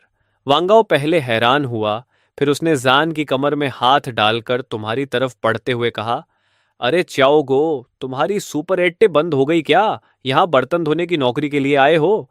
यहाँ एक स्टेक की कीमत 3,800 है। तुम्हारी महीने की सैलरी से तो उसका एक टुकड़ा भी मुश्किल से मिलेगा। तुमने शांत स्वर में वेटर से कहा, यहाँ बहुत शोर है, अपने शेफ से कहो कि अपनी स्पेशलिटीज तैयार करे। वांगाओ को ऐसा लगा जैसे वह हवा से बात कर रहा हो। पूरी तरह इग्नोर किए जाने का एहसास उसे गुस्से से भर गया। उसने आवाज ऊंची कर दी, तू बहिरा है क्या? मैं तुझसे बात कर रहा हूं। लेकिन तुम्हारा चेहरा बिल्कुल शांत रहा। चान को अचानक लगा कि तुम अब वही इंसान नहीं रहे जिसे वह जानती थी। तभी रेस्टोरेंट मैनेजर वेन शेंग जल्दी से आ गया और बोला, सर, कृपया शांत हो जाइए, बाकी ग्राहकों को डिस्टर्ब मत कीजिए। मैनेजर को देखकर वांगाओ का घमंड और बढ़ गया। वह बोला, मैनेजर जो, सही समय पर आए हो। यह कैसा रेस्टोरेंट है? अब कोई भी अंदर आ सकता है क्या? ऐसे आदमी को यहां बैठने देना तुम्हारे रेस्टोरेंट का लेवल गिरा देता है। मैनेजर जो वांगाओ को अच्छी तरह जानता था। वह शहर के रियल एस्टेट टाइकून का बेटा था, लेकिन उसने तुम्हारे असामान्य शांत स्वभाव को भी नोट किया। इसलिए उसने बिना घमंड और बिना चापलूसी के वांगो से कहा, मिस्टर वांग, हमारा रेस्टोरेंट सभी ग्राहकों के साथ बराबरी से व्यवहार करता है। फिर वह अचानक तुम्हारी तरफ मुड़ा और 90 डिग्री झुककर बोला, मिस्टर चियाओगो, मैं दिल से माफी चाहता हूं। हमारी सर्विस की कमी से आपका भोजन खराब हुआ, इसके लिए मैं सच में क्षमा चाहता हूं। उसने तुरंत एक वेटर को बुलाया और तुम्हें प्राइवेट लाउंज में ले जाने को कहा। शुरुआत से अंत तक तुमने वंगाओ की तरफ एक बार भी देखने की जरूरत नहीं समझी। वंगाओ कुछ और कहना चाहता था, लेकिन उसे मैनेजर जोऊ ने बीच में ही रोक दिया। मिस्टर वांग, मैं आपसे तुरंत यह हंगामा बंद करने को कहता हूं, नहीं तो मुझे सिक्योरिटी बुलानी पड़ेगी और आपको तथा इस लेडी को यहां से जाने के लिए कहना पड़ेगा। प्राइवेट लाउंज में तुम्हारे सामने तरह तरह के शानदार और महंगे डिशेस परोसे गए। पहले के समय में तुम्हें यहां खाने का हक भी नहीं मिलता, लेकिन अब जब तुमने छक लिया तो तुम्हें एहसास हुआ कि इसमें कोई खास बात भी नहीं है। खाना खत्म करने के बाद तुम वापस अपनी सुपरेट लौट आए। अगले डायमेंशनल ट्रांसफर में अब सिर्फ 150 सेकंड बाकी थे। समय खत्म होते ही शहर की जानी पहचानी हलचल धीरे धीरे धुंधली पड़ गई और उसकी जगह फिर से अपोकलिप्स की मौत जैसी खामोशी ने ले ली। ट्रांसफर का रिचार्ज टाइम जो पहले 12 घंटे था, अब घटकर 11 घंटे रह गया था। तुमने अंदाजा लगाया कि जैसे जैसे ट्रांसफर्स की संख्या बढ़ेगी, शायद तुम असली दुनिया और पोस्ट अपोकलिप्टिक दुनिया के बीच अनलिमिटेड बार आ जा सकोगे। तुम्हें महसूस हुआ कि कई निगाहें तुम्हारी तरफ उठ रही हैं। पिछली बार के सर्वाइवर्स ने इस मिस्टीरियस सुपर 80 की खबर फैला दी थी, इसलिए अब यहां आने वाले लोग भूखे और अकेले बचे हुए लोग नहीं, बल्कि अलग अलग ऑर्गेनाइजेशंस के स्काउट्स थे। करीब 10 मिनट बाद एक आदमी तुम्हारी दुकान के पास आया। उसके कंधे पर असॉल्ट राइफल टंगी हुई थी। वह दरवाजे के सामने रुककर बोला, मेरा नाम स्कॉर्पियन है। मैं पीछी बैस्टियन की तरफ से आया हूं। मैं तुमसे बात करना चाहता हूं। तुमने पूछा, किस बारे में? स्कॉर्पियन बोला, हमारे बेस्टियन को बहुत सारे सप्लाईज चाहिए। खाना, पानी, दवाइयाँ, हथियार, एम्यूनिशन, हम सब कुछ खरीदेंगे। तुमने शांत स्वर में कहा, मैं हथियार नहीं बेचता। स्कॉर्पियन के चेहरे पर जरा भी निराशा नहीं आई, मानो उसे पहले से अंदाजा हो। उसने जेब से एक गोल्ड इंगेट निकाला और काउंटर पर रख दिया। ये एडवांस है, हम तुम्हारे साथ लॉन्ग टर्म पार्टनरशिप करना चाहते हैं। उम्मीद है तुम हमें थोड़ा अच्छा प्राइस दोगे। तुमने कहा, मेरे दाम सबके लिए एक जैसे हैं। उसी समय उसके पीछे की छाया में हल्की हलचल हुई। स्कॉर्पियन ने हाथ उठाकर शांत रहने का इशारा किया। हम पूरी तरह सीरियस हैं। तुमने कुछ नहीं कहा, बस हवा में हाथ बढ़ाकर शेल्फ पर रखी एक कैंड बीफ की डिब्बी की तरफ इशारा किया। वह डिब्बी धीरे धीरे हवा में तैरती हुई काउंटर पर आ गई। स्कॉर्पियन की आंखों की पुतलियां सिकुड़ गईं। टेलीकिनेसिस। अब तक वह समझता था कि तुम्हारी असली ताकत बस तुम्हारी दुकान की अटूट डिफेंस है, लेकिन अब उसे पता चला कि तुम खुद भी एक बेहद ताकतवर अवेकंड हो। उसने कहा, एक गोल्ड इंगट के बदले एक पूरा क्रेट कैंड फूड, लेकिन हमें सही मात्रा जाननी होगी कि तुम्हारे पास कुल कितना सामान है। तुम हल्का सा हंसे, उंगलियां चटकाईं और अचानक जमीन पर मिनरल वाटर की बोतलों का पहाड़ प्रकट हो गया। यह दृश्य देखकर स्कॉर्पियन का दिमाग लगभग 2 से 3 सेकंड के लिए ब्लैंक हो गया। तुमने फिर उंगलियां चटकाईं और कंप्रेस्ड बिस्किट्स का एक और पहाड़ सामने आ गया। इस बार स्कॉर्पियन ने मुश्किल से लार निकली। उसे समझ आ गया कि तुम्हारे पास सिर्फ टेलीकाइनेसिस नहीं बल्कि स्पेशियल एबिलिटी भी है। उसने पूछा, कीमत क्या है? तुमने कहा, एक गोल्ड इनगोट में पूरा क्रेट कैंड फूड, लेकिन इतनी बड़ी क्वांटिटी तैयार करने में समय लगेगा। गोल्ड कॉइन्स से तुम शेल्फ पर रखे सामान को पीस बाय पीस खरीद सकते हो। अगर बड़ी क्वांटिटी चाहिए तो अलग तरह की कीमत चुकानी होगी। स्कॉर्पियन बोला, अफिनिटी को करेंसी की तरह इस्तेमाल नहीं किया जा सकता। यही अवेकंड की शक्ति का स्रोत है और हमारे बेस की नींव भी। तुमने कंधे उचकाए। वह तुम्हारी समस्या है, मेरी नहीं। इतना कहते ही दोनों सामान के पहाड़ अचानक गायब हो गए। इस पूरे सौदे का नियंत्रण हमेशा तुम्हारे हाथ में था। अगर स्कॉर्पियन यह डील स्वीकार नहीं करता तो बाकी बेसिस जरूर करेंगे और आखिर में पीची बैस्टियन खुद ही कमजोर होकर खत्म हो जाएगा। स्कॉर्पियन ने कहा, हमें एक एग्जैक्ट एक्सचेंज रेट चाहिए। तुमने कहा, एक गोल्ड इंगट और 10 गोल्ड कॉइन्स में पानी का क्रेट और बिस्किट्स का दाम उससे दुगुना। स्कॉर्पियन ने मुट्ठियां भींच लीं। उसकी उंगलियों की हड्डियां तक चरमराने लगीं।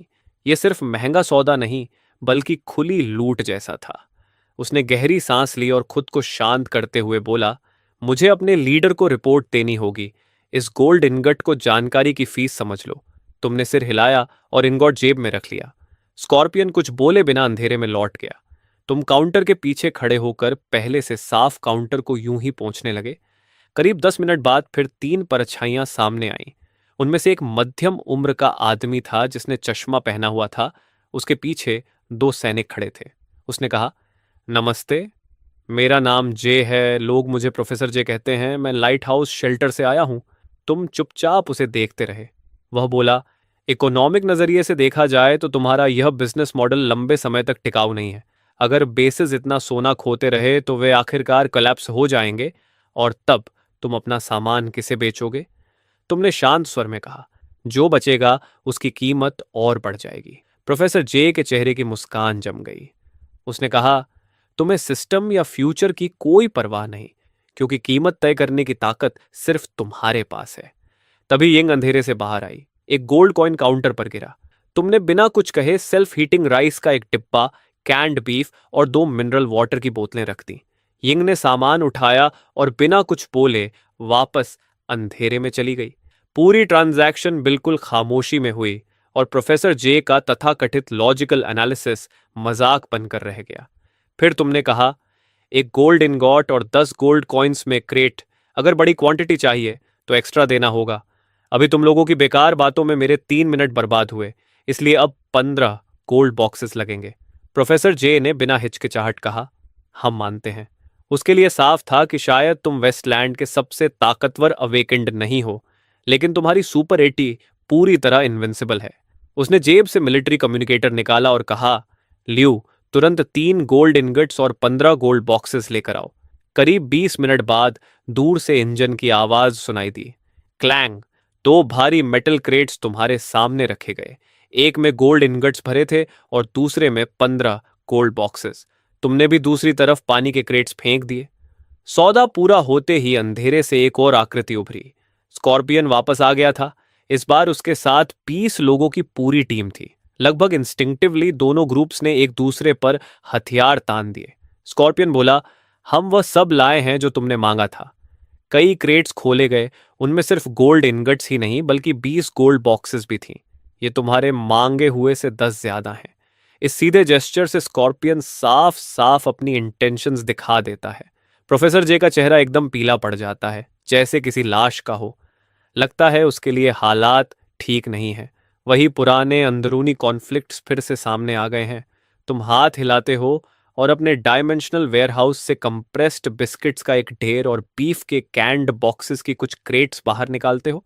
ये तुम्हारे लिए है। ये देखकर स्कॉर्पियन की सांस एक पल के लिए तेज हो जाती है। उसका दांव सच में काम कर गया। वह तुरंत गहराई से तुम्हारे सामने झुकता है, फिर मुड़कर प्रोफेसर जे की तरफ देखता है और कहता है, हम रॉक वाले यहां सिर्फ व्यापार करने आए हैं।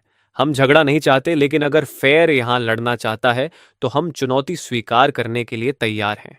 ये सुनते ही स्कॉर्पियन के आदमी एक साथ अपनी राइफल्स रेडी कर लेते हैं। फेयर का आदमी दांत भींचते हुए कुछ शब्द थूकता है। हम जा रहे हैं। तुम चुपचाप पूरा दृश्य देखते रहते हो। यह सब काफी इंटरेस्टिंग है। एक तरफ फेयर जो टेक्नोलॉजी और नॉलेज पर आधारित है, और दूसरी तरफ रॉक जो ताकत और डिसिप्लिन को मानता है। फेयर के जाने के बाद स्कॉर्पियन एक बार फिर तुम्हें झुककर सलाम करता है और जल्दी से वहां से चला जाता है। इन दो ट्रांजैक्शंस की वजह से तुम्हें फिर से 100 किलोग्राम सोना मिल चुका है। लेकिन यह सन्नाटा ज्यादा देर नहीं रहता। इस बार 3 अलग अलग दिशाओं से 3 कॉन्वॉय आ रहे हैं। हर तरफ से ज़ॉम्बीज की चीखें गूंजने लगती हैं और तीनों फैक्शंस लगभग एक ही समय पर आदेश देते हैं, लड़ाई के लिए तैयार हो जाओ। एक तरफ हैवी मशीन गन्स और असॉल्ट राइफल्स की गोलियों की बरसात शुरू हो जाती है। दूसरी तरफ अवेकेंड लोग आग के गोले और बर्फ के नुकीले स्पाइक्स फेंकते हैं। जब आखिरी ज़ॉम्बी को भी सिर में गोली मारकर गिरा दिया जाता है तो चौक पर थोड़ी देर के लिए फिर से शांति लौट आती है। तभी एक आदमी आगे बढ़कर कहता है, बॉस, हम टोमाहॉक वाले आपसे बात करना चाहते हैं। दूसरा आदमी कहता है, हम आर्क वाले भी पूरी सिंसियरिटी के साथ आए हैं। तुम शांत आवाज में कहते हो, लाइन में खड़े हो जाओ। टोमाहॉक इस डिस्ट्रिक्ट को असल में कंट्रोल करने वाले ग्रुप्स में से एक है, इसलिए उनका आदमी नाराज होकर कहता है, कब से हमें लाइन में खड़ा होना पड़ने लगा? बॉस, इसका क्या मतलब है? हम अच्छी नीयत से आए हैं। बाहर के जॉम्बीज भी हमने ही साफ किए हैं। तुम ठंडे स्वर में जवाब देते हो, मैंने कहा लाइन में लगो। अगर टोमाहॉक के लोग रूल्स नहीं मानेंगे तो मैं तुम्हें कुछ भी नहीं बेचूंगा। वह आदमी कहता है, इस डिस्ट्रिक्ट में टोमाहॉक की रेप्यूटेशन है। हमारा दोस्त बनना तुम्हारे लिए बुरा नहीं होगा। तुम बिना भाव के जवाब देते हो, मेरे लिए एक दोस्त ज्यादा या कम होने से फर्क नहीं पड़ता। या तो रूल्स मानो या फिर चले जाओ। यह सुनकर वे कहते हैं, इससे हमारी इज्जत चली जाएगी। तभी एक गंजा विशालकाय आदमी जोर से सांस छोड़ता है, जैसे उसने कोई फैसला कर लिया हो। वह हाथ घुमाकर अपने आदमियों को आदेश देता है, माल लेकर आओ, आज पहले खरीदारी मैं करूंगा। टोमाहॉक के 2 सदस्य एक भारी मेटालिक क्रेट उठाकर आगे आते हैं। तुम तुरंत कहते हो, किसी ने रूल्स तोड़े हैं, ट्रांजैक्शन खत्म। इतना कहकर तुम हाथ हिलाते हो और सारी गुड्स वापस डायमेंशनल वेयरहाउस में रख देते हो। एक ही पल में पूरी शॉप खाली हो जाती है। बाकी 2 फैक्शंस गुस्से से उस गंजे कोलोसस को घूरने लगते हैं। वह गरज कर कहता है, मैं सोना और गोल्ड बॉक्सेस लेकर आया हूं तुम्हारा सम्मान करने, और तुम उसे ठुकरा रहे हो। इस डिस्ट्रिक्ट में जब टोमाहॉक बोलता है तो कोई मना नहीं करता। तुम खुद को क्या समझते हो? तुम ठंडे स्वर में कहते हो, मुझे भौंकने वाले कुत्ते पसंद नहीं। वह चिल्लाता है, फायर खोल दो, इस दुकान को मलबे में बदल दो। तुरंत गोलियों की बारिश सुपरटे पर होने लगती है, लेकिन सारी गोलियां एक अदृश्य शील्ड से टकराकर रुक जाती हैं।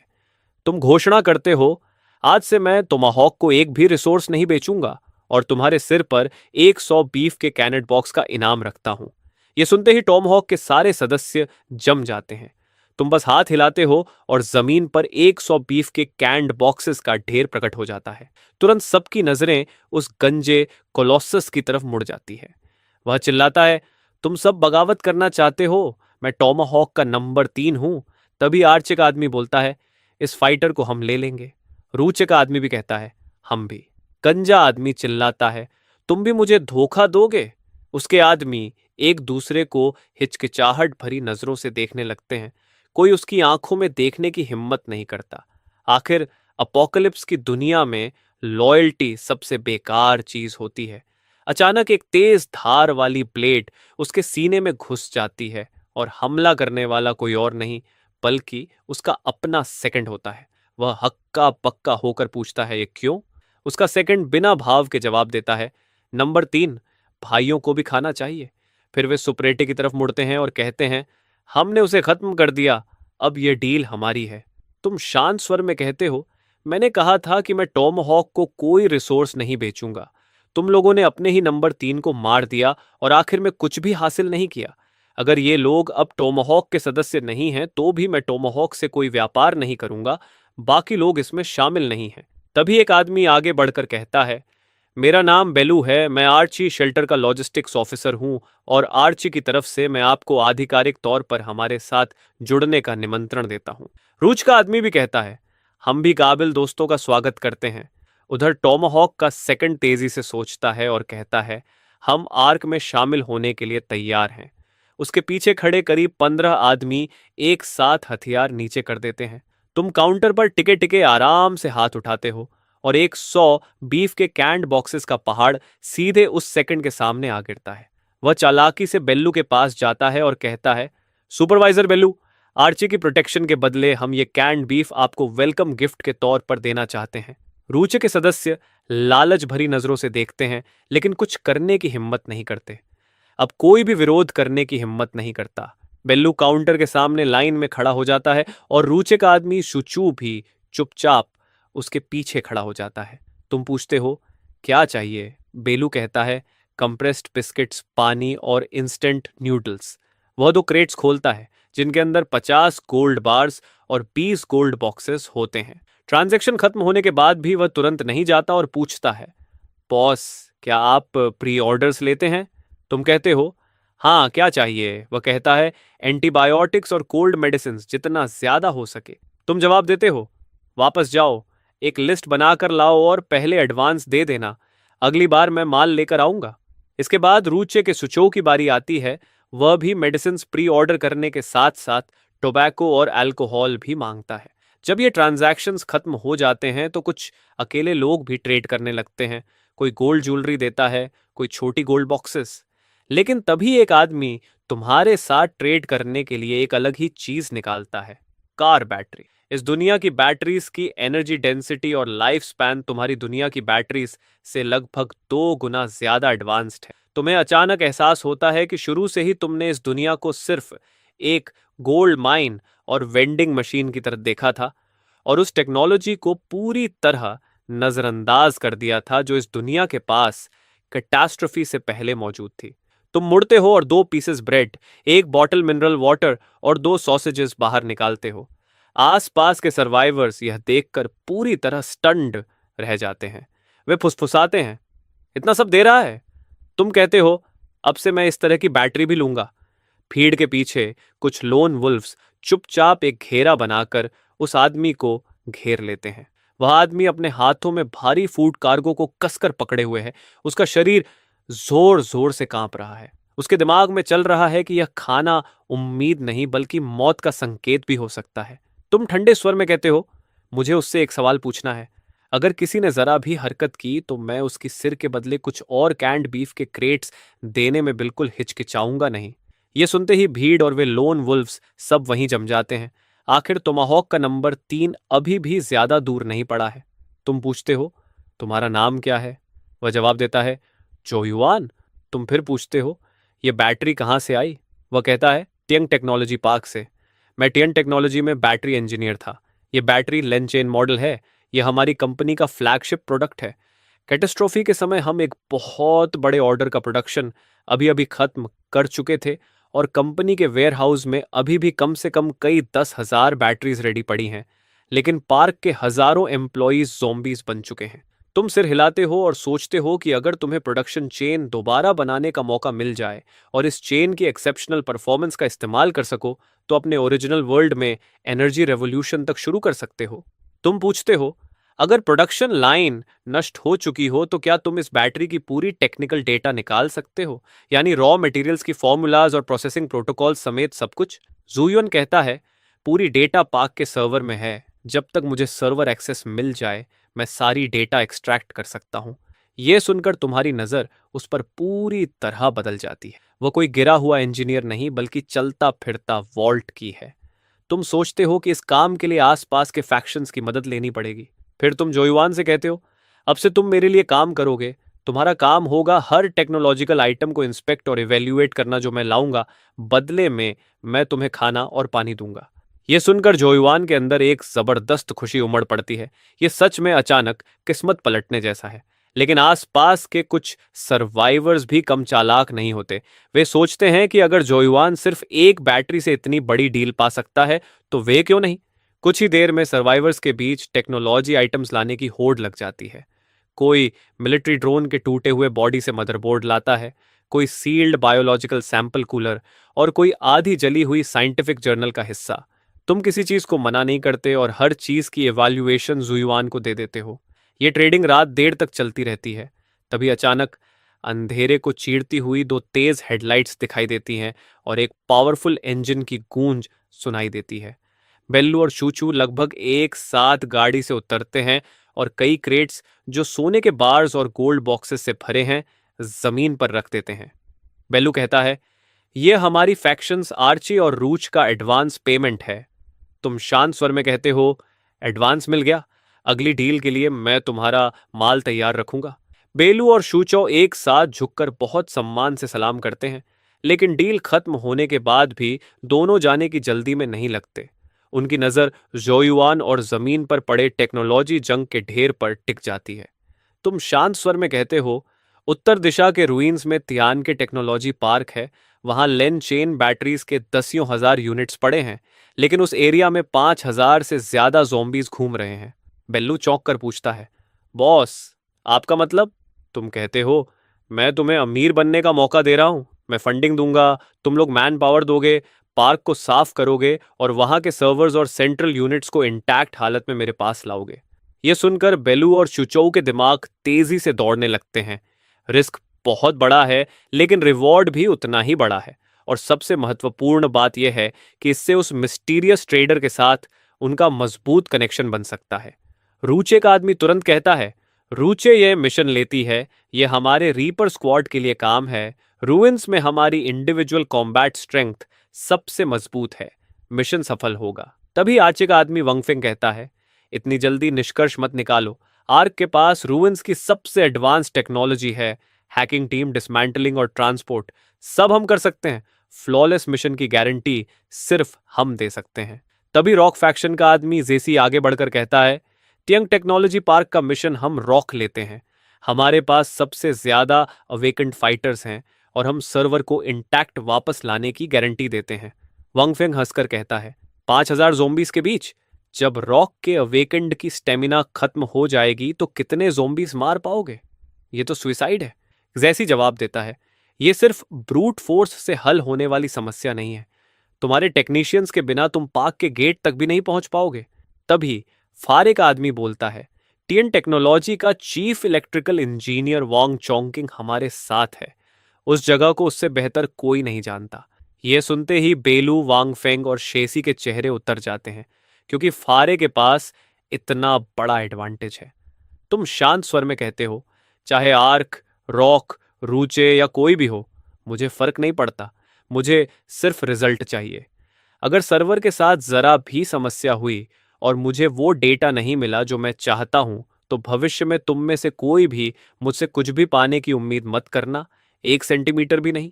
यह सुनकर चारों प्रतिनिधियों के चेहरे राख जैसे पड़ जाते हैं। तुम्हारे शब्द बेहद सीधे और निर्दयी हैं। अंत में रॉक कोऑपरेशन के लिए मान जाता है और उसके बाद बाकी 3 फैक्शंस भी जल्दी ही सहमत हो जाते हैं। इस तरह रूइंस की 4 सबसे शक्तिशाली फैक्शंस के बीच एक अभूतपूर्व अलायंस बन जाता है। करीब 100 अवेकेंड फाइटर्स और सैकड़ों एलीट सोल्जर्स से बनी एक खतरनाक फोर्स। तुम जुयोन की तरफ इशारा करते हुए कहते हो, यह भी तुम्हारे साथ जाएगा, इसे सुरक्षित वापस लाना, इसके एक बाल को भी नुकसान नहीं होना चाहिए। बेलू तुरंत जवाब देता है, चिंता मत कीजिए बॉस, हम मिस्टर जोयुआन की सुरक्षा की पूरी गारंटी देते हैं। इस ऑपरेशन में एक और संभावित खतरा है, टोमाहॉक। उनका नंबर 3 यहीं मारा गया है और उनका बड़ा बॉस पाओ बहुत ही ज्यादा बदला लेने वाला आदमी है। वह इसे कभी यूं ही जाने नहीं देगा। टोमाहॉक की ताकत शायद यहां मौजूद फैक्शंस जितनी नहीं है, लेकिन अगर उन्होंने तय कर लिया कि जब हम हजारों ज़ॉम्बीज से लड़ रहे होंगे तब वे सैबोटाज करेंगे, तो उनका थोड़ा सा हरासमेंट भी बहुत भयानक नतीजे ला सकता है। ये बात सुनते ही सबकी नजर फिर से तुम्हारी तरफ मुड़ जाती है। तुम शांत स्वर में कहते हो, टोमाहॉक का एक ordinary member, 10 crates canned beef, एक सब लीडर, 100 क्रेट्स और उनका बॉस बाओ, उसकी हेड के बदले 1,000 क्रेट्स कैंड बीफ।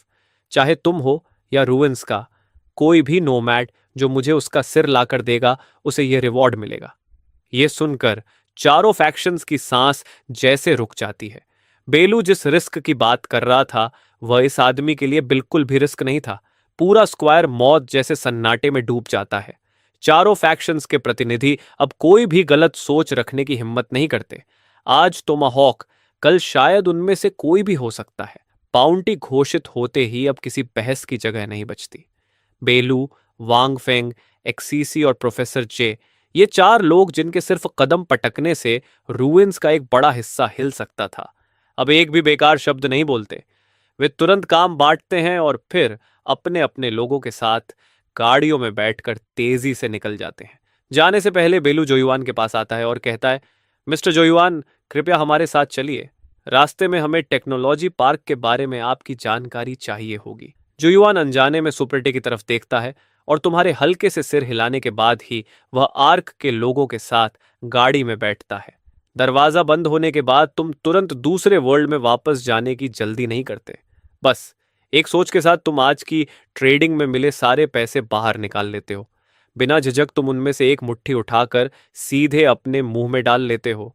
वही जानी पहचानी तेज दर्द फिर से लौट आती है। जब आखिरी एनर्जी भी पूरी तरह अब्जॉर्ब हो जाती है, तुम अचानक अपनी आंखें खोलते हो। अवेकनर, पहली awakened ability, sub dimensional warehouse, current capacity 3000 cubic metre. दूसरी अवेकन्ड एबिलिटी, टेलीकिनेटिक कंट्रोल, जिससे 200 किलोग्राम से कम वजन की चीजों को दूर से मैनिपुलेट, रीशेप या एक्सेलरेट किया जा सकता है। अब यह सिर्फ सिंपल टेलीपोर्टेशन नहीं रहा। तुम्हारी नजर कोने में रखी मेटल शेल्फ पर जाती है। इस बार तुमने हाथ तक नहीं उठाया, बस एक नजर डाली और एक पल में वह कंप्रेस होकर बेहद घना मेटल बन जाती है। डिमेंशनल ट्रांसफर में अब 12 मिनट्स बचे हैं, अब लौटने का समय है। टॉर बैटरी नंबर 7 की डिस्कवरी तुम्हारे दिल में एम्बिशन का बीज बो चुकी है। अब तुम सिर्फ इंटर डिमेंशनल ट्रेडर बनकर नहीं रहना चाहते, तुम इस मॉडर्न और सुरक्षित दुनिया में अपना खुद का बिजनेस एम्पायर बनाना चाहते हो। ये सैकड़ों टन गोल्ड जल्द से जल्द लिक्विडिटी में बदलना होगा, लेकिन इतनी बड़ी क्वांटिटी को नॉर्मल चैनल से बेचना बिल्कुल असंभव है। तभी तुम्हें एक नाम याद आता है, तुम्हारा कजन भी आगे। वह थोड़ा शेडी आदमी है और शहर के ग्रे मार्केट में उसके जरूर कॉन्टैक्ट्स होंगे। अगर वह मिडलमैन बने तो अभी के लिए यही सबसे सुरक्षित और असरदार तरीका है। फंड्स मिलते ही तुम्हें पागलों की तरह सप्लाईज जमा करनी होंगी। 3000 मीटर क्यूब वेयरहाउस और सुपर 8 दोनों को पूरी तरह भरना होगा और फिर एक टेक्नोलॉजी कंपनी बनानी होगी ताकि टियंग टेक्नोलॉजी पार्क से मिलने वाली टेक्निकल डेटा को रिसीव करने के लिए स्ट्रक्चर तैयार रहे। तुम्हारी प्लान पूरी तरह साफ है। हर कदम तुम्हें उस विशाल लक्ष्य के करीब ले जा रहा है। डायमेंशनल ट्रांसफर अब तैयार है। एक सिंपल थॉट और फिर वही जानी पहचानी वेटलेस फीलिंग तुम्हारे पूरे शरीर को घेर लेती है। Transfer complete. Current world, earth. Next transfer recharge time 11 hours. बाहर शहर की नियॉन लाइट्स और लगातार दौड़ती गाड़ियों की आवाजें हैं। कुछ सेकंड पहले के शांत रूइन से तुलना करो तो ये जैसे कोई दूसरी ही दुनिया लगती है। यही कॉन्ट्रास्ट तुम्हें और भी यकीन दिलाता है कि इस पावर को तुम्हें कसकर पकड़कर रखना होगा। हैंगसिन लौटने के बाद तुम तुरंत सुपर 8 से बाहर नहीं निकलते, बल्कि बिस्तर पर लेट जाते हो। तुम्हारी मेंटल स्ट्रेंथ बहुत बढ़ चुकी है, इसलिए नींद की जरूरत कम हो गई है, लेकिन कुछ घंटे आराम करने से शरीर फिर से पूरी तरह ठीक हो जाएगा। जब तुम आंखें खोलते हो तो सुबह के 11 बज चुके होते हैं। जल्दी से कुछ खाकर तुम बियाज का नंबर मिलाते हो। फोन उठता है। हेलो, कौन? तुम कहते हो, मैं गोजी। वह चिढ़कर बोलता है, क्या चाहिए? तुम कहते हो, मेरे पास एक बैच गुड्स है जिसे बेचना है। वह हिचकते हुए पूछता है, माफ करना पूछ रहा हूं, ये लीगल है ना? तुम शांत स्वर में कहते हो, थोड़ा रिस्क है पर ज्यादा नहीं। उसी सीमेंट फैक्ट्री में मिलो जहां पिछली बार मिले थे, अकेले आना। वह तुरंत कहता है, ठीक है, समय पर पहुंचूंगा। समय जल्दी गुजर जाता है और अब 3 बजे हैं। वही सीमेंट फैक्ट्री, लेकिन इस बार सोफे पर तुम बैठे हो। बीएच तय समय पर पहुंचता है और तुम्हारे सामने खड़ा हो जाता है। वह डर के मारे ठीक से सांस भी नहीं ले पा रहा। वह पूछता है, जी जी, माल कहाँ है? तुम आराम से एक कैनवस बैग से 500 ग्राम का एक गोल्ड बार निकालते हो। बियाज की आंखें सिकुड़ जाती हैं। 500 ग्राम का गोल्ड बार कीमती जरूर है, लेकिन कोई भी बड़ी ज्वेलरी शॉप इसे हैंडल कर सकती है। मगर तभी तुम बैग को थोड़ा खोलते हो और अंदर गोल्ड बार्स का ढेर दिखता है। बियाज वहीं जम जाता है। ये एक नहीं बल्कि पूरे 20 गोल्ड बार्स हैं, हर एक 500 ग्राम का, कुल 10 किलोग्राम गोल्ड। उसका पूरा शरीर कांपने लगता है। वह बुदबुदाता है, ये तो जैसे बैंक रॉबरी या आर्मर्ड ट्रक लूट जैसा है। और फोन पर तुमने कहा था छोटा रिस्क। उसके मन में डर भर जाता है। इसे छूना भी ऐसा है जैसे सीधे गिलोटीन का टिकट ले लेना। वह घबरा कर कहता है, भाई गोजी, क्या आप मेरी जान लेना चाहते हो? मैं इसे कैसे हैंडल करूं? वह चुप हो जाता है। तुम्हारी आंखों में देखने की भी हिम्मत नहीं करता। उसे पूरा यकीन हो चुका है कि वह किसी खतरनाक क्रिमिनल से डील कर रहा है। तुम ठंडे स्वर में कहते हो, इतनी सी गोल्ड क्वांटिटी भी हैंडल नहीं कर सकते, और कहते हो कि तुम्हें पैसे की जरूरत है। इतनी सिंपल डील भी नहीं कर सकते? ब्याज हकलाकर कहता है, मास्टर गो, इतनी बड़ी डील, सच में मैं इसे छूने की हिम्मत नहीं कर रहा। तुम शांत स्वर में जवाब देते हो, चिंता मत करो, ये गोल्ड बिल्कुल क्लीन है, इस पर कोई ट्रेस नहीं है। मैं बस इतना आलसी हूं कि हर एक गोल्ड बार को अलग अलग बेचने का झंझट खुद नहीं करना चाहता, समझे? मास्टर गो, क्या क्या मैं एक फोन कर सकता हूं? अपने किसी कांटेक्ट को बुला सकता हूं? तुम हल्का सा हाथ हिलाकर इशारा करते हो। ब्याओ जी ऐसे खुश हो जाता है जैसे उसे माफी मिल गई हो। वह तो फोन करने के लिए दूर जाने की हिम्मत भी नहीं करता और स्पीकर ही ऑन कर देता है। हेलो ब्याओ सोय, क्या हाल है? दूसरी तरफ से आवाज आती है। हाँ बोलो, क्या हुआ? ब्याओगे थोड़ा घबरा कर पूछता है। सुनो, हाल ही में यहां आसपास गोल्ड से जुड़ा कोई मामला हुआ है क्या? कोई बड़ी डील? फोन के उस पार वाला थोड़ा हैरान हो जाता है, लेकिन सीधा जवाब देता है, किस तरह की डील? अब तो हर सड़क पर कैमरास लगे हैं, कौन ऐसी रिस्क लेगा? क्या तुम्हें जैकपॉट लग गया है और तुम गोल्ड खरीदना चाहते हो? यह सुनकर ब्याओजे जैसे कुछ निगल जाता है। फोन काटने के बाद वह तुम्हें बिल्कुल अलग नजर से देखने लगता है और कहता है, मास्टर गो, आपके स्टॉक को मैं अकेला हैंडल नहीं कर सकता, लेकिन मुझे पता है कौन कर सकता है। तुम फिर से हाथ से इशारा करते हो। ब्याओ जी कांपते हाथों से दूसरा नंबर मिलाता है। हेलो सू, मैं ब्याओसी बोल रहा हूं। मैं एक बहुत इंपॉर्टेंट क्लाइंट के साथ हूं। उसके पास गोल्ड का बड़ा लॉट है बेचने के लिए। उधर से सवाल आता है, कितनी क्वांटिटी? ब्याओगे हकलाते हुए कहता है, 10 किलोग्राम, और आगे और भी होगा। इस बार फोन के दूसरी तरफ काफी देर तक खामोशी रहती है। फिर आवाज आती है, आधे घंटे में यूजुअल प्लेस पर आओ, मैं खुद माल इंस्पेक्ट करूंगी। आधे घंटे बाद तुम एक प्राइवेट क्लब में पहुंचते हो। वहां एक औरत चिपाव पहने बैठी है। वह हल्का सा इशारा करके तुम्हें बैठने के लिए बुलाती है और तुम बिना झिझक आगे बढ़कर कुर्सी पर बैठ जाते हो और बैग मेज पर रख देते हो। उस औरत को सब सिस्टर सू कहते हैं। वह चाय डालती रहती है और चाय तुम्हारे सामने सरकाने के बाद शांत आवाज में पूछती है, मैं आपको किस नाम से बुलाऊं मेरे दोस्त? तुम कहते हो, मुझे गो कह सकते हैं। वह मुस्कुराकर कहती है, मिस्टर गो, क्या मैं माल देख सकती हूं? तुम सिर हिलाते हो और बैग खोलते हो। अंदर गोल्ड बार्स आराम से रखे हुए हैं। सिस्टर सू बड़े प्रोफेशनल तरीके से एक एक बार चेक करती है। काफी देर तक देखने के बाद वह धीरे से बुदबुदाती है, 999 प्योरिटी गोल्ड, वेट भी सही, स्टैंडर्ड साइज बार्स। फिर वह सिर उठाकर पूछती है, मिस्टर गो, इतनी बड़ी क्वांटिटी, इसका सोर्स? तुम चाय का घूंट लेते हो और शांत रहते हो। वह कहती है, यंग मैन, मैं आप पर शक नहीं कर रही, लेकिन इस बिजनेस में रूल्स होते हैं। 10 किलोग्राम छोटी क्वांटिटी नहीं है, मुझे सब वेरीफाई करना होगा। वह तुम्हारे चेहरे को गौर से देखती रहती है, लेकिन तुम कुछ नहीं कहते, बस ब्याज की तरफ देखते हो। ब्याज तुरंत समझ जाता है और जल्दी से कमरे से निकल जाता है। तब तुम बैग से एक गोल्ड बार निकालते हो और सिस्टर सू के सामने उसे हल्के से दबाते हो, और वह बार तुम्हारे हाथ में ऐसे मुड़ जाता है जैसे मिट्टी हो। इतनी ताकत वाला आदमी ब्लैक मार्केट के गोल्ड के लिए परेशान होने की जरूरत ही नहीं रखता। सिस्टर सू गहरी सांस लेती है और कहती है, 7 युआन पर ग्राम, 10 किलोग्राम के लिए 7 मिलियन। तुम ना हाँ कहते हो ना बस पूछते हो। तुम मैक्सिमम कितनी क्वांटिटी हैंडल कर सकती हो? इस सवाल से सिस्टर सू का कॉन्फिडेंस थोड़ा हिल जाता है। वह सोचकर कहती है, मिस्टर गो, अगर गोल्ड इतना प्योर है तो मैं महीने में 50 किलोग्राम बेच सकती हूँ, यानी लगभग 35 मिलियन प्रति महीना। तुम सिर हिलाकर कहते हो, बहुत कम। फिर धीरे से एक उंगली उठाते हो। सिस्टर सू पूछती है, 100 किलोग्राम? तुम कहते हो, नहीं, 1 टन। यह सुनते ही सिस्टर सू पूरी तरह चौंक जाती है। मिस्टर गो, आप मजाक कर रहे हैं? 1 टन गोल्ड आज की कीमत में लगभग 1 बिलियन के बराबर है। मेरा नेटवर्क इतना बड़ा वॉल्यूम हैंडल नहीं कर सकता। कोई प्राइवेट चैनल एक महीने में 1 टन गोल्ड नहीं बेच सकता। ये सिर्फ पैसे का मामला नहीं है, ये तो पूरे फाइनेंशियल सिस्टम को चैलेंज करने जैसा है। और इतनी बड़ी मनी फ्लो ऊपर तक लोगों का ध्यान खींच लेगी। तुम शांत रहते हो और कहते हो, अगर मुझे सब कैश में कन्वर्ट ही नहीं करना हो तो? वह समझते हुए पूछती है, मतलब एसेट एक्सचेंज? तुम कहते हो, मुझे एक इंडस्ट्रियल जोन या बैटरी मैन्युफैक्चरर चाहिए। यह सुनकर सिस्टर सू बिल्कुल स्टन्ड रह जाती है। उसने सोचा भी नहीं था कि कोई आदमी इतना गोल्ड लग्जरी के लिए नहीं, बल्कि इंडस्ट्री में इन्वेस्ट करने के लिए बेच रहा होगा। एक ऐसा आदमी जो नंगे हाथों से गोल्ड बार मोड़ सकता है और हर महीने 1 टन गोल्ड दे सकता है, अब एंटरप्रेन्योर बनना चाहता है।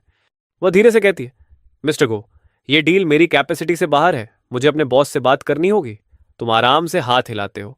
वो फोन मिलाकर कहती है, बॉस, ये स्वान बोल रही हूं। मेरे पास बहुत बड़ी डील है। गोल्ड बहुत प्योर है और क्वांटिटी। वह तुम्हारी तरफ देखती है और कहती है, फिलहाल 300 किलोग्राम अवेलेबल है और दूसरी पार्टी हर महीने 1 टन दे सकती है। कॉल खत्म होने के बाद स्वान अब डील की मालिक नहीं, बल्कि सिर्फ मैसेंजर रह जाती है। वह कहती है, मिस्टर गो, मेरे बॉस आपसे पर्सनली मिलना चाहते हैं। कल शाम 7 बजे यहीं। तुम सिर हिलाते हो और गोल्ड की तरफ इशारा करके कहते हो, पहले इसे हैंडल करो। वह कहती है, गुड फेथ दिखाने के लिए हम यह लॉट 800 पर ग्राम पर ले सकते हैं। 5 मिनट के अंदर ही तुम्हारे अकाउंट में 8 मिलियन ट्रांसफर हो जाते हैं। डील खत्म होने के बाद सुआन खुद तुम्हें बाहर तक छोड़ने आती है और तुम अपनी वैन लेकर निकल जाते हो। तुम्हारे जाते ही ब्योग मुस्कुराते हुए उसके पास आता है, लेकिन सिस्टर सू ठंडे स्वर में कहती है, अब से मिस्टर गो के बारे में एक भी सवाल मत पूछना। बस वही करो जो वह कहे। अगर कोई प्रॉब्लम हुई तो कोई भी तुम्हें बचा नहीं पाएगा। यह सुनकर ब्याओ कांप उठता है और मुर्गे की तरह जल्दी जल्दी सिर हिलाता है। वहां से निकलने के बाद तुम सुपरेटे वापस नहीं जाते, बल्कि मॉडल होलसेल सेंटर पहुंचते हो। पिछली बार वाला सेल्समैन तुम्हें देखते ही दौड़कर आता है, बॉस लून, आप फिर आ गए, इस बार क्या चाहिए? तुम उसे एक लिस्ट देते हो और कहते हो, हर आइटम की क्वांटिटी को 10 से मल्टीप्लाई कर दो। मैनेजर लिस्ट देखकर थोड़ा घबरा जाता है, लेकिन कहता है, मैं खुद हैंडल करता हूं। 2 मिलियन का पेमेंट करने के बाद तुम इंडस्ट्रियल जोन में कई बार आना जाना करते हो और धीरे धीरे अपना सब डायमेंशनल वेयरहाउस आधे से ज्यादा भर देते हो। लेकिन तुम्हारे लिए सबसे इंपॉर्टेंट चीज कुछ और थी, सिर्फ एक छोटा सा एंटीबायोटिक बॉक्स। उस रूइंड वर्ल्ड में उसकी कीमत गोल्ड से भी कई गुना ज्यादा थी। आप गाड़ी चलाकर शहर की फार्मेसी होलसेल स्ट्रीट में पहुंचे। आपने चमकदार बड़ी दुकानों को नहीं चुना, बल्कि एक गली के आखिर में बनी एक छोटी दुकान में घुस गए। अंदर एक मध्यम उम्र का आदमी आपको घूर कर देखने लगा। उसने पूछा, क्या आपके पास प्रिस्क्रिप्शन या हॉस्पिटल परचेस लाइसेंस है? आपने कहा, नहीं। वह बोला, तो मैं आपको कुछ भी नहीं बेच सकता। लेकिन आपने बस अपना फोन निकाल कर उसे अपने अकाउंट बैलेंस दिखा दिया। लंबी लंबी जीरोज की लाइन उस आदमी की आंखों में साफ दिखाई देने लगी। आपने कहा, एमॉक्सिसिलाइन, बैंडेज, गॉज, बेटाडीन, सेलीन, जो भी तुम्हारे पास है सब ले लूंगा। ये सुनते ही उस आदमी की सांस जैसे एक पल को रुक गई। उसने हैरानी से पूछा, तुम इतना सब क्यों खरीद रहे हो? आपने शांत होकर कहा, बस ये बताओ, बेचोगे या नहीं? आखिरकार उसने धीरे से आवाज नीचे की और गहरी सांस लेते हुए कहा, पीछे से मेरे साथ आओ। आधे घंटे बाद आपकी गाड़ी दवाइयों के कार्टन से पूरी तरह भर चुकी थी। 1 मिलियन ट्रांसफर कर दिए गए। अगला पड़ाव था हार्डवेयर स्टोर। आपने कहा, डीजल जनरेटर, इस मॉडल के 20 चाहिए। सोलर पैनल्स और उनके साथ आने वाली बैटरीज सब ले लूंगा। रेंच, प्लायर्स, वेल्डिंग मशीन, हाँ कुछ भी खोलना मत, पूरे के पूरे कार्टन्स लोड करो। आखिरी जगह थी फ्यूल स्टेशन, लेकिन आधिकारिक तरीके से इतना फ्यूल मिलना नामुमकिन था। किस्मत से ब्याओ ने आपको एक एड्रेस दिया था, शहर के बाहर छिपा हुआ एक प्राइवेट फ्यूल डिपो। जब मालिक को पता चला कि आप सैकड़ों बैरल्स पेट्रोल और डीजल खरीदना चाहते हैं, तो वह तो लगभग तुरंत पुलिस को बुलाने ही वाला था। लेकिन आपने कुछ ही मिनटों में कई मिलियन खर्च कर दिए। दूसरे दुनिया में यह पैसा 100 गुना, 1000 गुना बनकर वापस आने वाला था। अब डायमेंशनल ट्रैवल के रिचार्ज टाइम के खत्म होने में सिर्फ आधा घंटा बचा था। लेकिन आपने थोड़ा इंतजार करने का फैसला किया, क्योंकि अगर अभी जाते तो वहां रात होती। इसलिए आपने डिपार्चर टाइम थोड़ा एडजस्ट कर लिया। दिन में पहुंचना ज्यादा सही था। समय धीरे धीरे बीतता गया और सुबह हो गई। आपने आंखें खोली, ठीक सुबह 6 बजे थे। अचानक वही जानी पहचानी हल्केपन की फीलिंग पूरे शरीर में फैल गई। डायमेंशनल ट्रैवल समाप्त। Current world apocalypse. अगला रिचार्ज टाइम 10 घंटे। आपने जैसे ही दरवाजा खोला, सर्वाइवर्स का एक ग्रुप तुरंत आपकी तरफ दौड़ पड़ा। एक आदमी बोला, बॉस, मेरे पास बैटरी है, देखिए। उसके हाथ में टोर मॉडल 7 बैटरी थी। अगले ही सेकंड बैटरी गायब हो गई और उसकी जगह ब्रेड और मिनरल वाटर आ गए। अगले कुछ पलों में और भी सर्वाइवर्स भागते हुए आने लगे और यह सिलसिला तब तक चलता रहा जब तक सुबह 7 बजे नहीं हो गए। तभी खंडहरों में हल्का कंपन हुआ और चारों बड़ी फैक्शंस के 4 प्रतिनिधि एक साथ अपनी गाड़ियों से उतर गए। उन्होंने कहा, बॉस, हम तैयार हैं। सारे टेक्नीशियंस और इक्विपमेंट अपनी जगह पर हैं। हाइव स्क्वाड आगे निकल चुका है रास्ते के ऑब्स्टेकल्स साफ करने के लिए। इंजीनियर वंग चोंगिंग ने सर्वर की एग्जैक्ट लोकेशन कंफर्म कर दी है। हम कभी भी निकल सकते हैं। आपने अचानक पूछा, क्या तुम सब ने ब्रेकफास्ट कर लिया? यह अजीब सवाल सुनकर स्कॉर्पियन और बाकी लोग एक पल के लिए हैरान रह गए। उनके जवाब देने से पहले ही आपने हाथ हिलाया और अचानक instant noodles, self heating rice meals और कैंड फूड का एक पहाड़ उनके सामने जमा हो गया। चारों रिप्रेजेंटेटिव्स की एडम्स एप्पल लगातार हिलने लगी, क्योंकि इस अपोक्लिप्स में पेट भरकर खाना भी आसान नहीं था। अच्छा खाना तो दूर की बात थी। आपने कहा, क्या इंतजार कर रहे हो? शुरू करो, आज बॉस की तरफ से ट्रीट है। यह सुनते ही जैसे सब्र का बांध टूट गया और अगले ही पल सब लोग लाइन लगाकर खाना लेने लगे। सैनिकों की आंखें चमक उठीं और वे बड़े बड़े कौर भरने लगे। सिर्फ रवाना होने से पहले का ब्रेकफास्ट ही इतना शानदार था, तो अगर मिशन सच में सफल हो गया तो उन्हें क्या इनाम मिलेगा? क्या वे हर मील में मीट खा पाएंगे? जब सब लोग अपोकैलिप्स की इस दुनिया का सबसे शानदार खाना खा रहे थे, तभी फिर से हलचल हुई। कई बड़े बॉक्सेस और लाए गए, लेकिन इस बार उनमें खाना नहीं बल्कि सिगरेट्स थीं। इस अपोकलिप्टिक दुनिया में सिगरेट्स लगभग अल्कोहल जितनी कीमती चीज थीं। आपने घोषणा की, डिस्ट्रीब्यूशन, हर नॉर्मल सोल्जर को 2 पैक्स, हर अवेकेंड को 1 कार्टन। यह सिर्फ सामान नहीं था, यह मोरल बढ़ाने वाला लग्जरी था। यह कदम किसी भी मोटिवेशनल स्पीच से ज्यादा असरदार था। आपने न सिर्फ उनके पेट भरे थे, बल्कि उनके तनाव भरे दिमाग को भी शांत कर दिया था। और जब सबको लगा कि बस अब यही खत्म है, तभी आपने फिर से हाथ उठाया। इस बार कई काले बॉक्सेस सामने आए जिन पर प्रिसिजन आइकॉन बना हुआ था। प्रोफेसर जे तुरंत आगे बढ़े और एक बॉक्स खोल दिया। अंदर रीकन ड्रोन्स थे और बाकी बॉक्सेस में उनके साथ इस्तेमाल होने वाले walkie talkies, anti interference system, बहुत लंबी बैटरी लाइफ और थर्मल इमेजिंग। प्रोफेसर जे उत्साहित होकर बोले, इसके साथ हम 90% खतरों से बच सकते हैं। स्कॉर्पियन, इग्रेट और जेब भी पास आ गए और उनकी सांसें भारी हो गईं। पहले उन्हें एक्सप्लोरेशन के लिए सिर्फ किस्मत पर भरोसा करना पड़ता था और कम्युनिकेशन चिल्लाकर करना पड़ता था, लेकिन अब यह एक जबरदस्त टेक्नोलॉजिकल एडवांटेज था। पेट भरने और मनोबल बढ़ने के बाद सभी फाइटर्स का मूड बहुत अच्छा हो गया।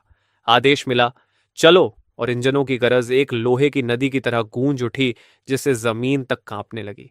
खंडहरों की चारों बड़ी फैक्शंस टेन टेक्नोलॉजी पार्क की तरफ बढ़ पड़ी।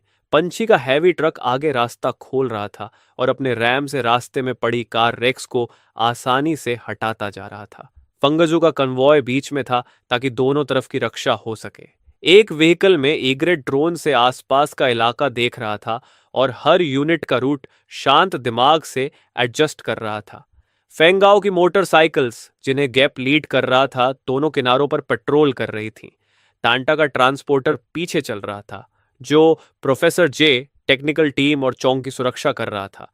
तभी कम्युनिकेटर में फेंगाओ के शू की आवाज गूंजी, आगे 500 मीटर पर वैली में जॉम्बी ग्रुप दिखाई दिया है, लगभग 30 जॉम्बीज, कोई स्पेशल म्यूटेशन नहीं। यह सुनते ही एग्रेट ने तुरंत आदेश दिया, फंगजो दो, जाओ और उन्हें साफ करो। आदेश मिलते ही कई of road vehicles main convoy से अलग हो गए और उनकी छत पर लगी मशीन गन्स ने फायरिंग शुरू कर दी। गोलियों की बारिश ने पलक झपकते ही जॉम्बी होर्ड को चीर कर रख दिया। पूरा ऑपरेशन बिल्कुल बेहतरीन तरीके से हुआ, जरा सी भी हिचकिचाहट नहीं थी। उसी समय एक मिनी स्टोर के अंदर एक आदमी फोल्डिंग बेड से टिक कर बैठा था और उसकी नजर सामने लगे मॉनिटर पर टिकी हुई थी। स्क्रीन पर ड्रोन्स से आने वाली साफ साफ फुटेज दिखाई दे रही थी।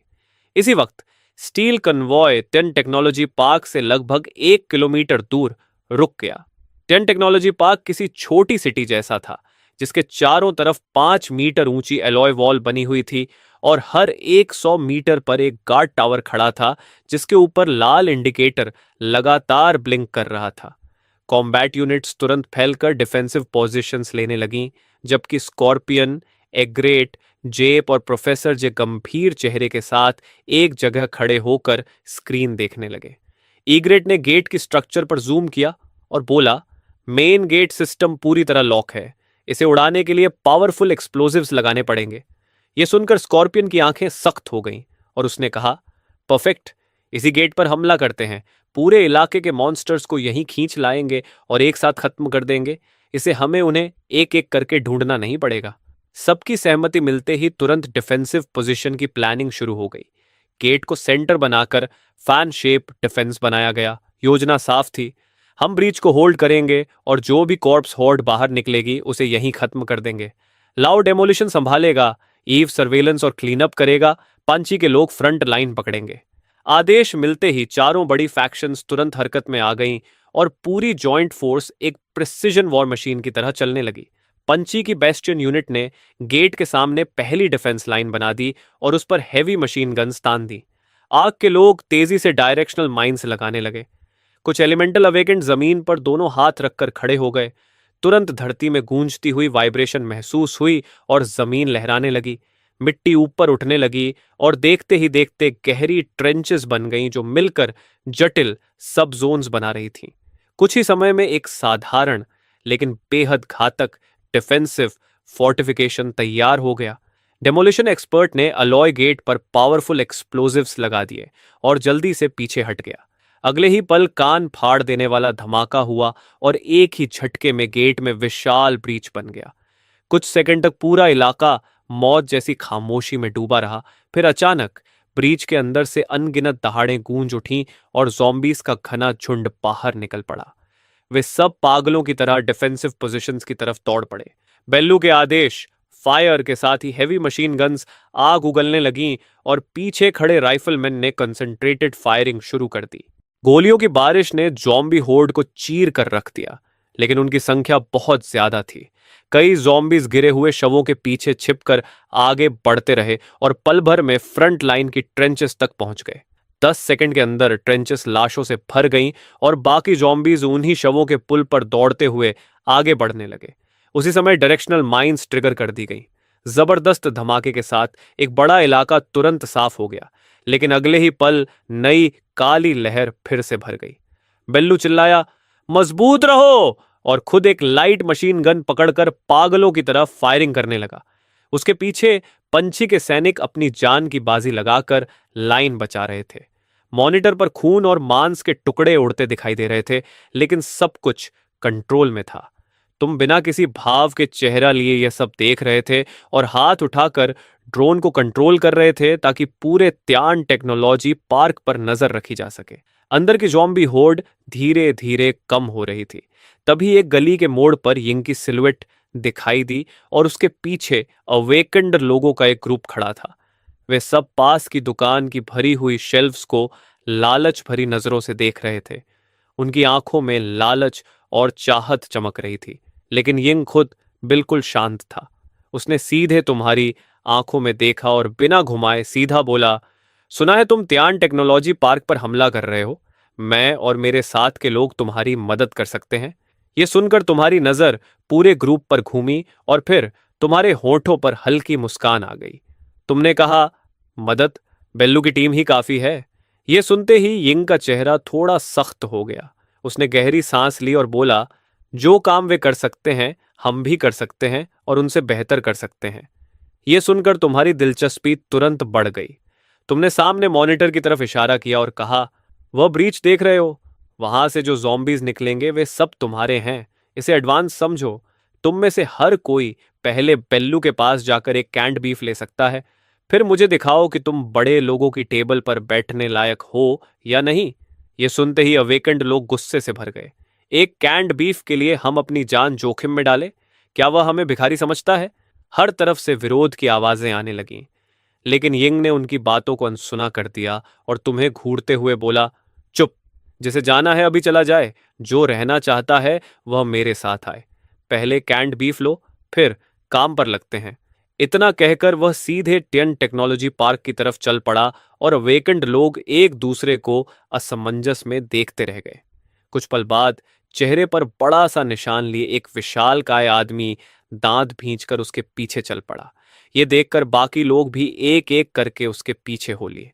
मिनी स्टोर के अंदर से तुम ये पूरा दृश्य देख रहे थे और तुम्हारे होंठों पर ठंडी मुस्कान फैल गई। तुम्हें पैसों के पीछे भागने वाले मर्सिनरीज नहीं चाहिए थे, बल्कि ऐसी ताकत चाहिए थी जो हमेशा तुम्हारे प्रति वफादार रहे। थोड़ी देर बाद यिंग लगभग 10 अवेकेंड लोगों के साथ सामने आ गया। उन्हें देखकर बेलू ने हल्का सा भौहें सिकोड़ ली। यिंग ने सीधे कहा, बॉस का आदेश है, अब से यह ब्रीच हमारा है। यह सुनते ही बेलू ने कोई सवाल नहीं किया और बस उन्हें कैंड बीफ का एक पूरा बॉक्स दे दिया। यिंग और उसके लोगों ने बिना भाव बदले कैंस उठा लिए और बिना झिझक ज़ॉम्बी हॉर्ड की तरफ पड़ गए। बेलू यह दृश्य जटिल नजरों से देख रहा था। उसे समझ नहीं आ रहा था कि तुम इन आजाद मिजाज लोगों को लड़ाई में क्यों भेज रहे हो, लेकिन उसने अपने शक दबा दिए और आदेश दिया, सब लोग एमो बचाओ, फायर को फ्लैंक्स की तरफ शिफ्ट करो। अगले ही पल गोलियों की आवाज कम हो गई और डिफेंस लाइन में एक खतरनाक गैप बन गया। उसी गैप से ज़ॉम्बीज की पागल भीड़ अंदर घुस पड़ी। तभी चेहरे पर निशान वाला वह विशालकाय आदमी अचानक जंगली दहाड़ मारते हुए 1-2 मीटर से भी ऊंचे ह्यूमनॉइड बीस्ट में बदल गया और सीधे ज़ॉम्बी हॉर्ड पर टूट पड़ा। एक ही पल में करीब 10 ज़ॉम्बीज हवा में उछलकर दूर जा गिरे। ये देखकर बाकी अवेकेंड भी तुरंत एक्शन में आ गए और अगले ही पल बैटलफील्ड पर तरह तरह की अवेकेंड पावर्स भड़क उठी। लेकिन समस्या भी जल्दी ही सामने आ गई। ये अवेकेंड लोग हर कोई अपने अपने तरीके से लड़ रहे थे। उनमें बिल्कुल भी कोऑर्डिनेशन नहीं था। उनके अटैक्स भले ही बेहद खतरनाक और असरदार थे, लेकिन उनकी डिफेंस पूरी तरह छलनी जैसी थी। बीच बीच में कई जॉम्बीज उनकी लाइन पार करके अंदर घुस जाते और सैनिकों को मजबूरी में तुरंत उन्हें मार गिराना पड़ता। यिंग पीछे खड़ा ठंडी नजरों से पूरा दृश्य देख रहा था। थोड़ी ही देर में वह ग्रुप बिखरने के संकेत देने लगा। तभी यिंग ने आखिरकार कदम बढ़ाने का फैसला किया। उसने धीरे धीरे अपना दायां हाथ उठाया और उसकी हथेली में एक डगमगाता हुआ आग का लोटस धीरे धीरे खिल उठा, जो विनाश की डरावनी औरा फैला रहा था। उसने शांत आवाज में कहा, पीछे हट जाओ। यह आदेश मिलते ही अवेकेंड लोग जल्दी जल्दी पीछे हट गए। अगले ही पल यिंग एक कदम आगे बढ़ा और अपनी हथेली से उस फायर लोटस को हल्के से आगे धकेल दिया। वह धीरे धीरे उड़ता हुआ जॉम्बी होर्ड के बीचों बीच जा पहुंचा और जमीन को छूते ही एक भयंकर फायर स्टॉर्म में बदल गया। आग का वह विस्फोट कई दर्जन मीटर के इलाके को निगल गया और भयानक गर्मी में सैकड़ों जॉम्बीज पल भर में राख बन गए। कुछ सेकंड बाद लपटें धीरे धीरे शांत हो गईं और वहां मौजूद हर इंसान हैरान होकर जड़ हो गया। सबकी आंखें फटी रह गईं और मुंह खुले रह गए। उसी समय तुम मॉनिटर पर यह सब देखते हुए हल्का सा मुस्कुराए और सोचा कि यह यिंग सच में दिलचस्प है, ताकत भी है और दिमाग भी ठंडा है, जबकि बाकी लोग बस कच्चा माल हैं। जब तुम ये सोच ही रहे थे, तभी तुमने नोटिस किया कि ब्रीच से निकलने वाले ज़ॉम्बीज का बहाव धीरे धीरे कम हो रहा है और अंदर के ज्यादातर ज़ॉम्बीज लगभग खत्म हो चुके हैं। बेलू और उसके लोगों ने भी यह बात देख ली और बैटलफील्ड पर सैनिकों का हौसला अचानक बहुत बढ़ गया। कुछ और गोलियों की बौछार के बाद पूरी ज़ॉम्बी हॉर्ड खत्म कर दी गई। तभी बेलू की आवाज पूरे बैटलफील्ड में गूंज उठी, सभी यूनिट्स आगे बढ़ो, सावधान रहो, पार्क के अंदर जाओ और सेंट्रल स्क्वायर पर कब्जा करो। आदेश मिलते ही इंजन्स फिर से गरज उठे और स्टील कन्वॉय तेजी से टियन टेक्नोलॉजी पार्क के अंदर घुस गया। पार्क के अंदर चारों तरफ एस्फॉल्ट रोड्स फैली हुई थीं और उनके किनारे फ्यूचरिस्टिक स्टाइल की कई इमारतें खड़ी थीं। प्रोफेसर जे ने जल्दी ही पार्क के लोकल नेटवर्क से कनेक्शन बना लिया और हवा में एक 3D मैप प्रोजेक्ट कर दिया। बेलू ने तुरंत उस मैप को 4 हिस्सों में बांट दिया और बोला, एफिशिएंसी बढ़ाने के लिए हम अलग अलग होंगे। पंची तुम्हारी टीम जोन 1 साफ करेगी, जोंगजू प्रोडक्शन लाइन चेक करेगा कि वह सही हालत में है या नहीं, हाइव टीम पेरीमीटर और रूफ टॉप्स संभालेगी, arc team west administrative building और डेटा सेंटर लेगी और lighthouse team professor Jie और वैंग चोंगिंग को एस्कॉर्ट करके आरडी बिल्डिंग तक ले जाएगी। लक्ष्य है मेन सर्वर ढूंढना। आदेश मिलते ही जॉइंट फोर्स 4 ग्रुप्स में बंट गई और अपने अपने टारगेट एरियाज की तरफ तेजी से बढ़ने लगी। लेकिन रोसिनॉल और उसकी टीम वहीं खड़ी रह गई। उनके चेहरों पर उलझन भरे भाव थे। वे बेबस होकर चारों मुख्य फैक्शंस को दूर जाते देखते रहे। तभी बेलू वापस उनके पास आया और बोला, बॉस, गो का संदेश है, तुम लोग नॉर्थ रेजिडेंशियल एरिया की 6 बिल्डिंग साफ करोगे। कोई समस्या है? रोसिनॉल ने हल्का सा सिर हिलाया और बिना कुछ कहे रेजिडेंसेस की तरफ चल पड़ी। उसके पीछे बाकी लोग भी चल दिए। उसी समय light house squad RD building के सामने पहुंच गई। प्रोफेसर जे ने तुरंत लोगों को रास्ता साफ करने भेजा और फिर वह वांग चोंगिंग के साथ एलिवेटर से तीसरे बेसमेंट तक उतर गया। थोड़ी देर बाद एलिवेटर के दरवाजे बिना आवाज के खुल गए। तीसरे बेसमेंट के कॉरिडोर के अंत में एक भारी आर्मर्ड डोर खड़ा था। उसे देखते ही वांग चोंगिंग तेजी से आगे बढ़ा और कंट्रोल पैनल पर कोड्स की एक लंबी सीरीज डाल दी। तुरंत एक क्लिक की आवाज आई और भारी लॉक मैकेनिज्म घूमने लगा। आर्मर्ड डोर धीरे धीरे खुल गया और अंदर से ठंडी हवा का झोंका बाहर आया। कमरे के अंदर काले सर्वर रैक्स की लंबी कतारें लगी हुई थीं और अंधेरे में अनगिनत इंडेक्टर लाइट्स चमक रही थीं। टीम तुरंत अंदर घुस गई और सर्वर ढूंढने लगी। थोड़ी ही देर में वांग चोंगिंग उत्साह से चिल्लाया कि उसे मिल गया। उसकी आवाज सुनते ही प्रोफेसर जे तेज कदमों से वहां पहुंचा और कई टेक्नीशियंस तुरंत काम में लग गए। उन्होंने स्टोरेज डिवाइसेस सर्वर पोर्ट में लगाकर डेटा कॉपी करना शुरू कर दिया। कंप्यूटर स्क्रीन पर हरी प्रोग्रेस बार धीरे धीरे आगे बढ़ रही थी। प्रोफेसर जे ने रेडियो से बॉस गो को सूचना दी, लाइट हाउस टारगेट लोकेशन पर पहुंच गया है, डेटा कॉपी में लगभग 40 मिनट लगेंगे। इसी दौरान प्रोडक्शन जोन के विशाल वर्कशॉप में कॉम्बैट स्क्वाड्स पहले ही इन्फेक्टेड लोगों को खत्म कर चुके थे। जुयुआन एक बड़े प्रोडक्शन इक्विपमेंट के सामने खड़ा कंट्रोल पैनल पर तेजी से काम कर रहा था। थोड़ी देर बाद मशीन के ऊपर लगी लाइट लाल से हरी हो गई। यह देखकर जुयुआन उत्साह से चिल्लाया, इस प्रोडक्शन लाइन की मेन स्ट्रक्चर पूरी तरह सही है।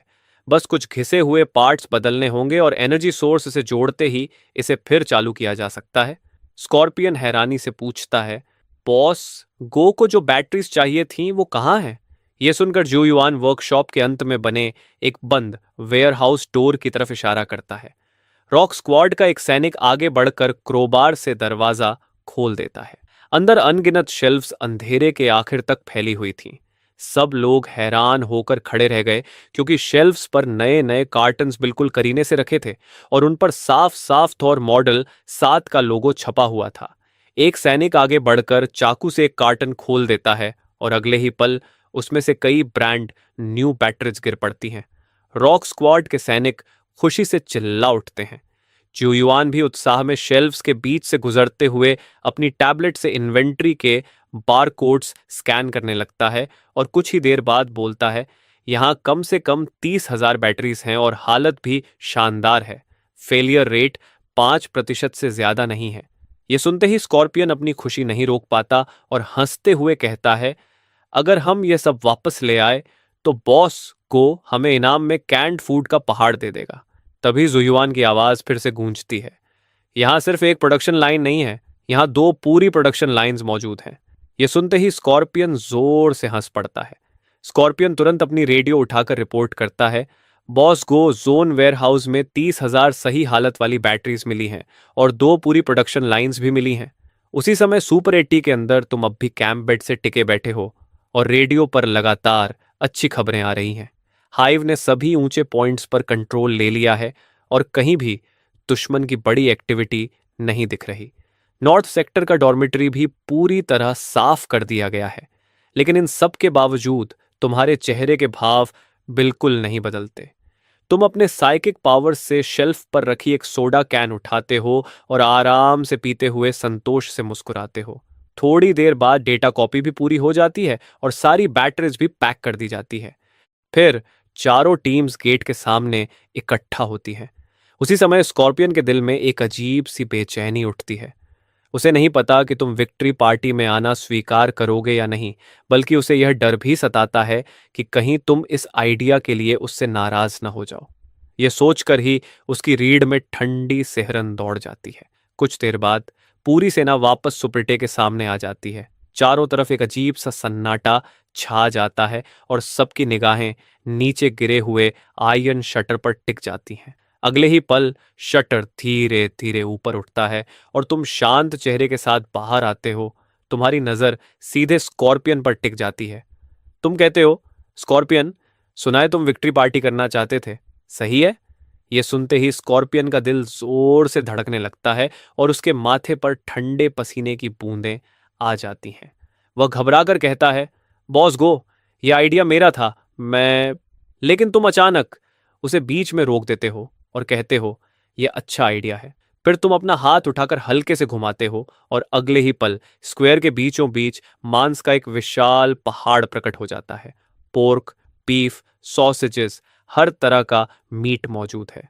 उसके तुरंत बाद अनगिनत हरी सब्जियां और आलू भी अचानक प्रकट हो जाते हैं। साथ ही सैकड़ों क्रेट्स ठंडी बियर के भी दिखाई देने लगते हैं।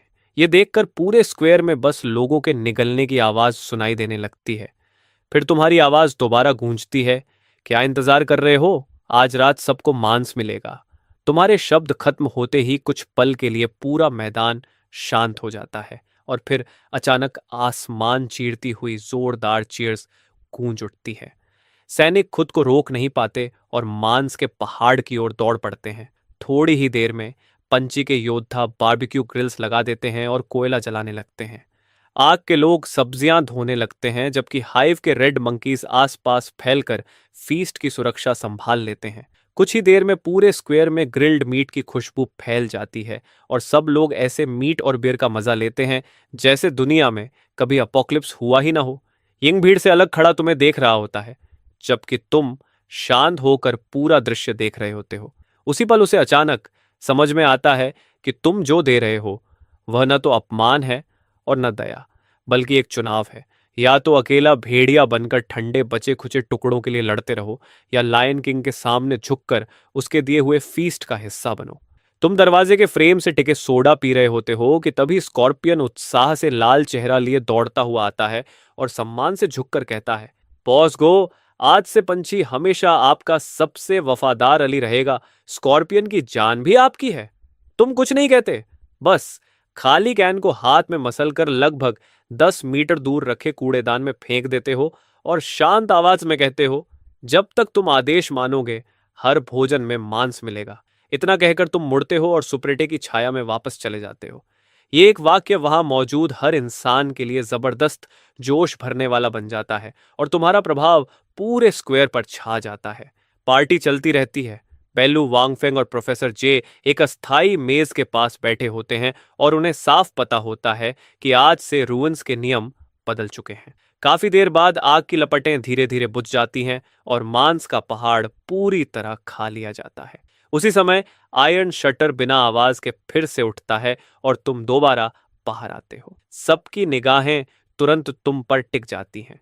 तुम बस हाथ उठाते हो और अगले ही पल स्क्वायर में अचानक भोजन का एक विशाल ढेर प्रकट हो जाता है। इसमें कंप्रेस्ड बिस्किट्स, विलेज राइस ही नहीं बल्कि अनगिनत कैंड मीट, सप्लाईज और सिगरेट्स भी करीने से रखे होते हैं।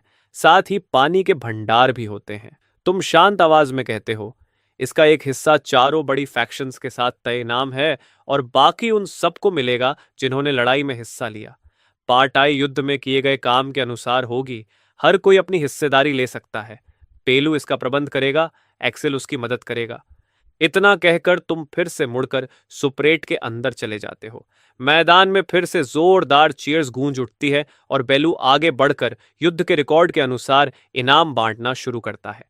पूरा प्रोसेस बेहद व्यवस्थित तरीके से चलता है।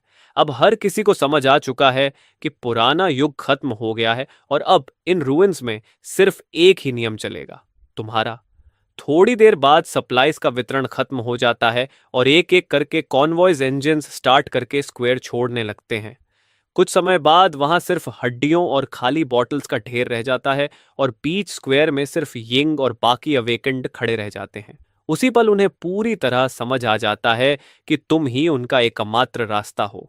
ये देखकर तुम लापरवाही से हाथ हिलाते हो और अगले ही पल दर्जनों क्रेट्स इंस्टेंट नूडल्स और कैंड फूड के अचानक प्रकट हो जाते हैं। तुम कहते हो, ये तुम्हारा इनाम है, इसे लो और जा सकते हो। ये सुनते ही चेहरे पर बड़े निशान वाला आदमी गुस्से से दहाड़ता है। क्या हम तुम्हारे लिए बस इस्तेमाल करके फेंक देने वाले कपड़े हैं? क्या तुम सोचते हो कि एक खाना देकर हमें खरीद लोगे? उसके पीछे खड़े लोग भी तुरंत बेचैन होने लगते हैं, लेकिन यिंग नहीं हिलता। वह 2 कदम आगे बढ़ता है, सिर उठाकर तुम्हारी आंखों में सीधे देखता है और कहता है, हम यहां रहना चाहते हैं और आपके लिए काम करना चाहते हैं। टेक्नोलॉजी पार्क अभी पूरी तरह खाली है। जल्द ही रुइंस के लुटेरे उस पर टूट पड़ेंगे। अगर उसे बचाने वाला कोई नहीं होगा तो सारी मशीनें और सप्लाईज एक दिन में लूट ली जाएंगी। चारों बड़ी फैक्शंस के लोग आराम करने जा चुके हैं और वे जल्दी वापस नहीं आएंगे। अभी तुरंत वहां जाकर उसकी रक्षा करने वाले सिर्फ हम ही हैं। यिंग की बात सुनकर उसके पीछे खड़े अवेकेंड लोग चुप हो जाते हैं और उलझन से एक दूसरे को देखने लगते हैं। तभी तुम्हारे होठों के कोने पर हल्की मुस्कान उभरती है और तुम शांत आवाज में कहते हो, अगर ऐसा है तो अब तुम स्वतंत्र अवेकेंड नहीं रहोगे, तुम मेरी पहली डायरेक्ट इंटरवेंशन यूनिट बनोगे, कोड नेम लीफ, और तुम इसके कैप्टन रहोगे। तुम्हारी आवाज में ऐसी सख्ती थी जिसमें किसी भी तरह की बहस की गुंजाइश नहीं थी। यह सुनकर यिंग ने हल्के से सिर हिला दिया। ये देखते ही तुमने फिर से हाथ उठाया और अगले ही पल एक बिल्कुल नया डीजल जनरेटर जमीन पर आ गिरा। उसके साथ कई फ्यूल कैंस भी थे। फिर एक छोटा रिकनेसेंस ड्रोन और उसकी कंट्रोल टैबलेट दिखाई दी और आखिर में लगभग 1 दर्जन बिल्कुल नए मिलिट्री वॉकी टॉकीज भी सामने आ गए। तुमने कहा, यही तुम्हारा इक्विपमेंट है। अब अपना रिवॉर्ड और इक्विपमेंट लो और तुरंत टेक्नोलॉजी पार्क की तरफ निकल जाओ। डॉर्मिटरी एरिया में एक टेम्पररी बेस बना लो। अगर वहां एक छोटी सी माउस भी दिखे तो उसकी भी रिपोर्ट मुझे चाहिए। इतना सारा इक्विपमेंट देखकर उन लोगों की आंखें फैल गईं। यहां तक कि यिंग भी अपनी एक्साइटमेंट मुश्किल से रोक पा रहा था। वह अचानक अपने साथियों की तरफ मुड़ा और जोर से बोला, सब लोग इक्विपमेंट का इन्वेंटोरी लो और निकलने की तैयारी करो। इस बार सबकी आवाज एक साथ गूंजी, योर ऑर्डर्स कैप्टन। इसके बाद ग्रुप ने सामान गाड़ियों में लोड करना शुरू किया। फिर व्हीकल्स स्टार्ट किए और टेक्नोलॉजी पार्क की दिशा में निकल गए। पीछे सिर्फ धूल का गुब्बार रह गया। तुमने नजर फेर ली और धीरे धीरे सुप्रिटे का लोहे का शटर नीचे कर दिया। दुकान में फिर से सन्नाटा छा गया। तुमने कंप्यूटर स्क्रीन की तरफ देखा, जहां बैटरी प्रोडक्शन लाइन के पूरे इंडस्ट्रियल डिजाइन प्लान्स और उनके मैन्युफैक्चरिंग प्रोसेस के टेक्निकल डेटा दिखाई दे रहे थे। तुम्हारे होंठों पर अनजाने में एक हल्की मुस्कान आ गई। तुमने सोचा कि बाद में जब तुम रियल वर्ल्ड में लौटोगे तो वेयर हाउस में जमा किया गया ये सब सामान तुम्हारा स्टार्टिंग कैपिटल बनेगा और फिर इन हाई एनर्जी बैटरीज के आधार पर तुम एक ऐसा बिजनेस एम्पायर खड़ा करोगे जो सच में तुम्हारा अपना होगा।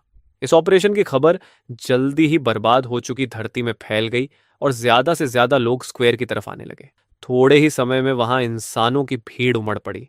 तभी एंट्रेंस पर तुम्हारी सिलुएट दिखाई दी, लेकिन तुम अपने साथ कोई फूड नहीं लाए थे। ठंडी आवाज में तुमने बस अपने रूल्स दोहरा दिए, जो भी चीज तुम्हें वैल्यू वाली लगे उसे लाओ और उसके बदले सर्वाइवल का हक पाओ।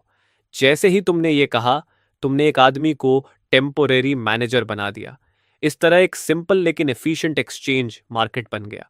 सर्वाइवर्स एक एक करके लाइन में लगकर सामान के बदले प्रोविजंस ले रहे थे, जबकि तुम सुपर एटी के अंदर बैठे पुराने दुनिया के इन कचरों को अपने डिमेंशनल वेयर हाउस में जमा कर रहे थे। समय धीरे धीरे बीतता गया, मिनट दर मिनट, सेकंड दर सेकंड।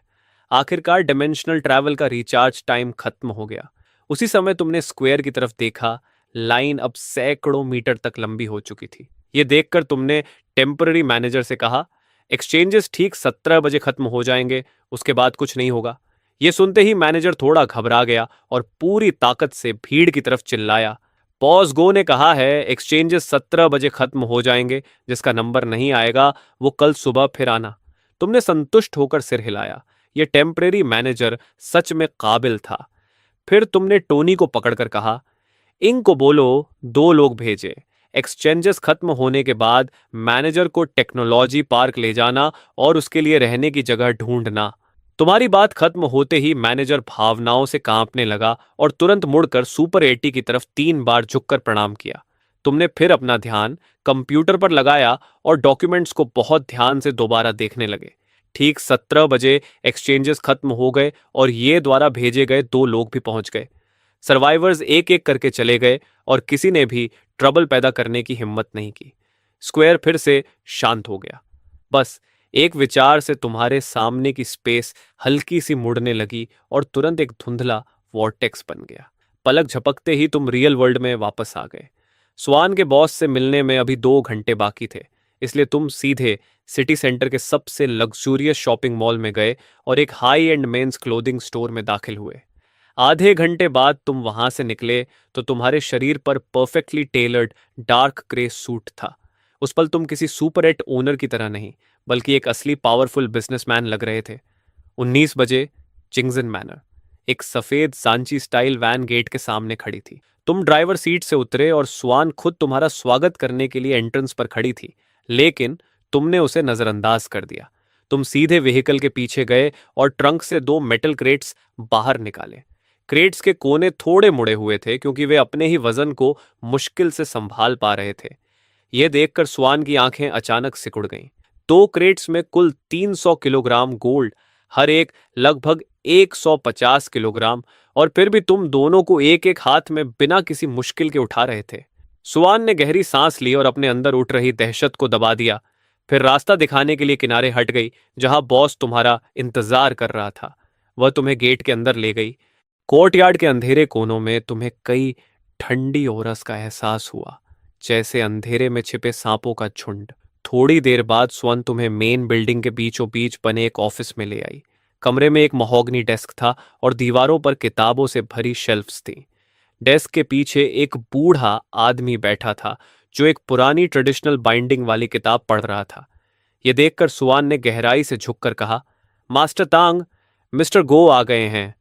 यह सुनकर मास्टर तांग ने किताब बंद की और तुम्हारी तरफ देखा। तुमने भी शांत नजर से उसे देखा, फिर दोनों मेटल क्रेट्स को जोर से महोगनी डेस्क पर रख दिया। पूरे डेस्क पर एक भारी धप्प की आवाज गूंज गई। तुमने कहा, 300 किलोग्राम माल है, चेक कर लो। यह सुनकर टैंग ने हल्का सा भौं उठाया। उसने क्रेट्स को छुआ भी नहीं, बस डेस्क पर रखा इंटरकॉम उठाकर धीरे से कुछ कहा। थोड़ी ही देर में दरवाजे पर नॉक हुआ। एक मिडिल एज्ड आदमी अंदर आया, जिसके चश्मे की फ्रेम सुनहरी थी और उसके हाथ में प्रिसिजन मेजरिंग इंस्ट्रूमेंट्स थे। उसने आगे बढ़कर क्रेट का ढक्कन खोला। अंदर सुनहरे गोल्ड बार्स सलीके से रखे हुए थे। इसके बाद वह उन्हें एक एक करके निकालने लगा ताकि उनका वजन करे और उनकी ऑथेंटिसिटी चेक कर सके। जांच बहुत जल्दी पूरी हो गई। वह मिडिल एज्ड आदमी बोला, मास्टर तांग, यहां कुल 600 गोल्ड बार्स हैं। कुल वजन 300 किलोग्राम है और प्यूरिटी पूरी तरह स्टैंडर्ड्स के अनुसार है। यह सुनकर तंगलाव ने हल्का सा हाथ हिलाया। उसका इशारा समझते ही वह आदमी और स्वर्ण दोनों कमरे से बाहर चले गए। तंगलाव ने अपनी उंगलियां आपस में फंसाई और हाथों को डेस्क पर रख दिया। फिर शांत आवाज में बोला, इस गोल्ड के लॉट के बदले मैं तुम्हें 246 मिलियन दे सकता हूं। स्वान ने बताया कि तुम एक बैटरी कंपनी ढूंढ रहे हो। इतना कहकर टंगलाव ने एक टैबलेट तुम्हारी तरफ सरका दी। स्क्रीन पर 3 कंपनियों की जानकारी दिखाई दे रही थी। तुमने उसे देखना भी जरूरी नहीं समझा और सीधे कहा, मुझे सीधे UANGING टेक्नोलॉजी दे दो। ये सुनते ही अगले ही पल टेंगलाओ की आंखों की पुतलियां अचानक सिकुड़ गईं। यूएंगिंग टेक्नोलॉजी के पास फैक्ट्री और एक बैटरी प्रोडक्शन लाइन के अलावा कोई खास वैल्यू नहीं थी, और वह भी शहर के बाहरी इलाके में स्थित थी। साफ था कि तुम्हें बस एक लीगल शेल कंपनी की जरूरत थी। तंगलाव ने इस बारे में और कुछ नहीं कहा। उसने तुरंत फोन उठाया और लीगल डिपार्टमेंट को डॉक्यूमेंट्स तैयार करने का आदेश दे दिया।